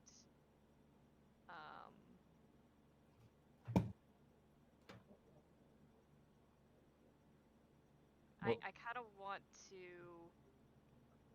see if it has any clues as to either its origins or what it does. With it being so old, is it ornate? Does it have markings? Does it have possibly something like a language that maybe a name? Are there any myths that surround something like this? Okay. Yeah, as far as something being concealed, you notice that the gold filigree on it is reminiscent of the same colors as the bird. There are similar scratchings and etchings and detail around it to give it like a fancy look, but some of them are plumes of feathers. Some of them are fiery little ripples on it because it came from the Red Rider. But it seems to depict heat, fresh summers, maybe springs, daytime. There's some slight plumage, but the gold seems to have a similar sheen effect to that of the adolescent bird's metallic feathers. So, just kind of making this connection in Valraven's mind, even if it's true or not, making the connection that this could be used to summon the Firebird. You would get that inclination, yes. Probably how the rider got it into the forest. If the rider had this. Yes. The other piece I could give you is that this looks more like a hunting horn. Okay, so something used to summon to hunt the Firebird. Okay. Glad we have this. Going to want to look into this probably a little bit further to see if it could be useful in some other ways. Like maybe when Firebird is fully grown, can use it to call on the Firebird for help rather than hunting it down. I don't know. Just gonna kind of look into that. And I know this isn't all of it, but I'm wondering. I know there are more things to look into this. It's like what the other piece is. Is the other piece the Firebird, or is there something else that would kind of affect how it's used? I'm just curious as to whether the Firebird would ever want to leave you at all. I don't know if it helps, but I would say it has missing pieces, plural, not missing piece, singular. Oh, okay. Hmm. So just looking at it, what sort of pieces are missing? Are they decorative pieces, or is it like... Not physical pieces. You feel like from the magical part of it, you feel like this coincides with something else, but the physical object you have works by itself. Okay. But used in conjunction with other types of magic, it could be used or amplified differently. That is very interesting. I will be on the lookout for more items, because that sounds like it could be useful. Alright, so we've got a weird magical recipe. We've got a weird hunting horn. We had some contracts signed. The band's back together and isn't dead. Yeah. We're probably reaching more towards evening time.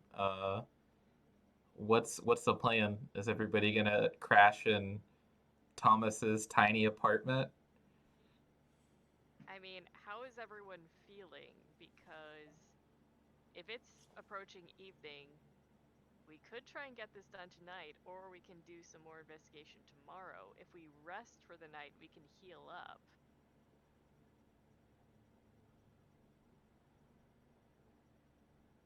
Is there a benefit to doing it tonight versus tomorrow night? I mean, first, somebody use the Googs and find out if the moon is going to be out on both nights. Let's start with that. Yeah. I fair will Google point. that. Thomas Yeah. goes over to his computer, I just makes take out sure my that all phone and his Google. keys on his keyboard work still. Yeah, the keys work, but when you go to grab the mouse, the bird begins to like peck at your hands as you move it around. When you look up the forecast, all of you, the forecast and the lunar cast, whatever that is, uh, there are going to be relatively clear skies for both, despite there being. You've noticed that the temperature over time has suddenly dropped in chunks. Ooh. The forecast is for things to get very cold. Right now it's light snow, but it expects overnight to possibly reach in the 30s or the 20s. I mean, wind chill notwithstanding. Things are looking colder. The meteorologists are like, there's like a weird freak cold front coming in, I guess. And yeah, everything just is forecasted to be very cold, possibly very windy. But with the wind going on and the snow happening, it could be cloudy. But with the wind pushing the clouds around, you could probably find a time to do your thing either today or tomorrow. Okay. With the cold happening, I think maybe it would be better if we rest up and heal a bit more before going out again. Because who knows Yeah. if the cold is going to affect that as well. Okay. So, what's the plan for the night then? Thomas, are you cool with us crashing at your house? I mean, yeah, that's fine. Not like we all did just crash at Val Raven's place.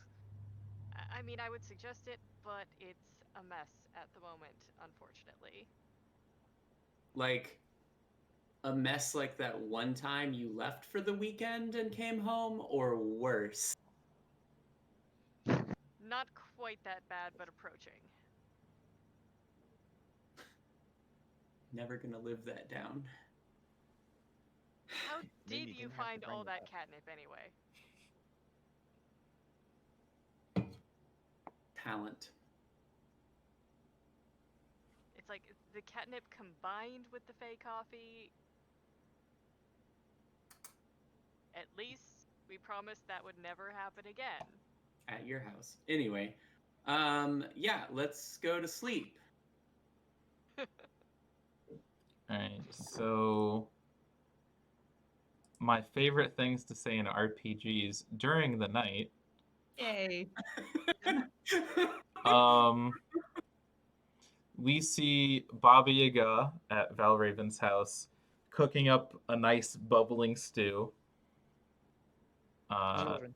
No. There's bits of weird ingredients plopped in there, but there's a pot bubbling away on the stove.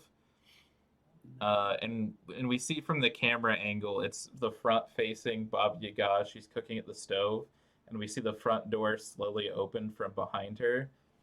And a much shorter stature woman in a plain white cloak steps into the house and takes a seat at the table behind her.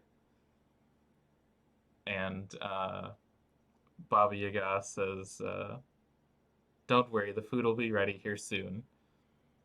And when she says that, you see a much larger face lean down under the doorway. This person's probably like 7 foot tall.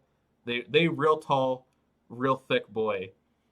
And this is the same person that we've Double wide. seen in previous scenes. This is the same guy carrying the huntsman's axe who dispatched the wolves. No. And he Mhm. lumbers into the kitchen and sits down on a chair as it groans in protest. And he sits himself in front of a bowl. And she turns around from the stove and brings the pot over to the table and begins filling bowls. And as she fills the first bowl for the younger lady, she says, "You know, daughter, you've tried this once before, and you weren't successful." And she puts the bowl back down with a smile. "You won't be successful this time either." And the lady takes out a spoon and like very daintily starts to eat her stew. And the Mystery soup. the larger, gruffer guy grabs the pot and moves it in front of him and just begins to eat out of it. And he kind of chuckles to himself. "Well, your wolves tried to stop me and they weren't successful." And you see Baba Yaga pause and kind of, her smile wavers a bit and says, "I regret extending your life, but a deal's a deal." And as I mentioned before, she mentions his name, which is Kostishtiki. This is the demon who has slightly unnaturally long life. Egg soul guy. Or duck egg soul guy. Mm-hmm. And he says, "Yeah, a deal's a deal." And he chuckles to himself as he continues eating. And the younger lady says, "So what is it you have planned up your sleeve? Nothing's happened this way before. Your wolves are gone. Your house is gone. You have no power. Things are going swimmingly," as she stares out the window and the snow still gently falls outside. And Baba Yaga goes back to the stove and begins cleaning things up. And she just kind of turns around with a washcloth in her hand, rubbing her hands, and says, "Oh, I've been around quite a long time. I have a couple of tricks up my sleeve." And she kind of winks to her as the two sit there and eat. And Baba Yaga takes a cup of something steaming off the table and sits down and joins them to eat. a coffee. Yeah, something like that. Drinking it all. And then we see as the moon slowly rises, the scene fades to black as a very estranged family have a meal. And I think we could pause there for this episode. Yep. No, it is 4 o'clock, isn't it? It is, yeah. Yeah, right. Yeah. Did that. Very good. Boy, how time flies. Good when you're planning, having Joel. fun. Good planning. Yeah. I love how everybody just stays at Val Raven's place except him. Yeah, yeah. I think that suits though. It's like, Ugh. yes, sure, my place is open to everyone. I mean, Why you, does you could everyone know where I live? you could sublease, charge them money. Charge them rent. Yeah. Baba Yaga. Yeah, that's cool. Oh, actually, I do have one more thing. As good as that ending was, we can't forget about our friend at the vet, right? Yo. Yeah. Ah, So as the night goes on, you also see one of those metallic carts with like a surgical tray with different pieces on it. There's different pieces of gauze and bandages and small little metallic instruments. As we see the good doctor bandaging up the arm, and there's stitches along like the big meaty piece of the thigh on this lady that Astrid had bumped into the woods as she is being patched up. And this very like feral looking woman who has now at least been given some type of gown or robe, so she's not completely stark naked, as she's one of those feral wolf people. And the doctor just looks in horror as she's bandaging up her wounds, wrapping up the cuts. There looks to be like a lot of blood lost. Things are patched up. Like this person was in super rough shape, and that maybe the only thing keeping them alive was like extreme will or maybe anger. And as the doctor finishes up and sets her instrument down, she just kind of like sits back exhausted. And this lady like puts on some pants and like takes maybe this doctor's spare clothes. And we see her like put on some pants, button them up, put a shirt on, look over to the doctor, and say, "What do you have for large creatures?"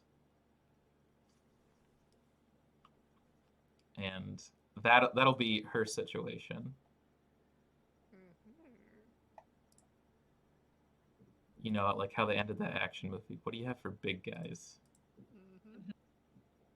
Reoccurring doctor character. Yeah. Oh. So, Oh yes. We need someone to help patch us up, you know, when we get hurt and we don't Yeah, want to yeah. have Uh-huh. any records at the hospital. Patcho Mina up. Mm-hmm. Yeah. Uh-huh. let's- my. I have this lady's name written down somewhere. Oh. Yeah. I will put that in bold so I remember it for next time. Mm-hmm. Don't worry about it. Good. Don't worry about it. Okay. Mhm. Don't worry about these. So yeah, Don't worry about it. there's a weird wolf lady still alive.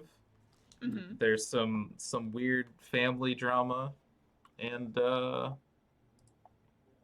yeah, we'll have to Slumber see. party. Yeah, Is the family drama weird or is the family weird?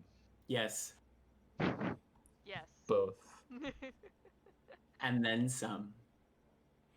Yeah. Not So only do we have that family drama, we have the Capulets and the Montagues going And on. this family No. drama between the four of us. Yeah. Oh, yeah. yeah, Oh, Mina heard the word girlfriend, Astrid.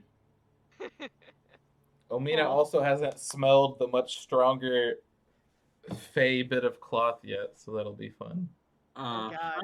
God. No. I don't noticed- take my I stuff, noticed. throw it. Hey Joel, I noticed you mentioned Yet. About what? The, That's up to you folks. I don't I try not to make you interact. I just set the things in front of you. Yep. Like, That hey, you that's do. that's a knife. That Don't you play do. with that. You set the things in front of them. I knock them off the table. Yeah. And Or then throw we them all out have the to car. do. Look, I- you know what? Honestly speaking, as the Mhm. person driving the car, you could have stopped. Yeah, I could have, but it's like looking for a flower in the middle of like the country. What? All right. Well, we're Like- gonna wrap up here, and Mhm. I think the goal is to do. I'll call it Monster Weekends. We'll do Monster of the Week, and then we'll do Monster Camp or Monster Prom, and then after that is Monster of the Week again. Oh, so next weekend is Monster Camp Prom slash or prom? camp. Yeah. Okay, I didn't know if you were just doing like Monster Weekend. Yeah, especially since I have FCRD next weekend. Yeah. Yeah, there'll be monster games every weekend. I'll try to do those. So Yeah. come say hi and watch this disaster train. But I'm gonna end the stream here, and then we'll hang out and enjoy the rest of our weekends. Yeah. Yeah. Oh, we still have to do the questions at the end of each session. Oh, good call. Oh yeah, that's right. Yeah, don't want to miss Yeah. out on our XP. Yeah. It's been forever. All right. It has been forever. Ever. Come on, Uh, Kiki. Let's look these up. Did you conclude the current mystery? No. No. Nah. Nah. Did you save someone from certain death or worse? Saved Omina. Thomas saved Omina. Yes. I think you got a yes for that last session. I don't know if that necessarily counts this time. Oh, okay. Did we We get... Okay. No, but we counted the last session as we were saving the other people. Yeah, Right? because we did save that guy. okay. Yeah. Okay. Yeah, Okay. Okay. because Save the I public at technically large. wasn't saved yet. Yeah. Sounds good.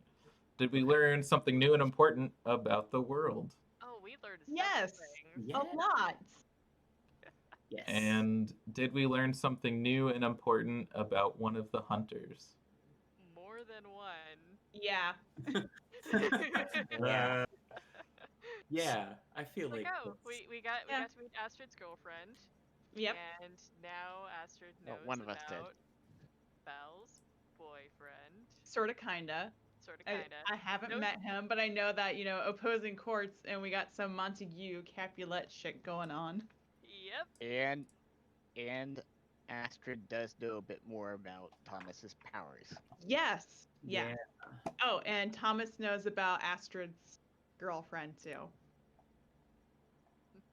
all the plot lines are converging. So Yeah, well, it's like we're being stupid and keeping information from each other, and maybe we shouldn't do that. So yeah, we didn't do a lot of checks or challenges. There wasn't a lot of XP to make, but 3 yeses does get everybody 2 XP. If you want to mark that. Yo. So good news, given all my failures last session, and these 2 yeses or these 2 check marks this session, I have leveled up. Me Nice. too. I am Yeah. 1 away from leveling up again. So I gotta decide what I want to do, because I'm thinking of maybe taking another move from a playbook, and I'm thinking of like maybe combining like mine with like the mundane. Mm. So, I'm also one That- away from leveling up. because I am very normal. I could That's see You know what? that. Yeah, You know just what? doubling down on that normality. You know what I'm thinking though, on my next level up. I could take a move from another playbook. The and move pararomantic. to the pararomantic. You should do that. You should totally do that, because you already have a boyfriend, Exactly. and there's I some think cool that stuff makes you can sense. get. And Fel's becoming more involved, not less. Mm-hmm. So, yeah, that might be how I'm going with this. Yeah, like I thought about getting her like something that would give her like, my character access to some sort of special power, but I was just like, you know what? She's very normal. We are going to double down on this. Let me check out the mundane too. Yeah. So Oh we. yeah, since I don't have any leveling up to do, I think at this time I'm going to drop off. Yeah, I need to. I need to drop off too because I have a parent visiting my place. Ooh. Yeah, we'll Yes. all say goodbye and go our separate ways and do some Mhm. level ups. So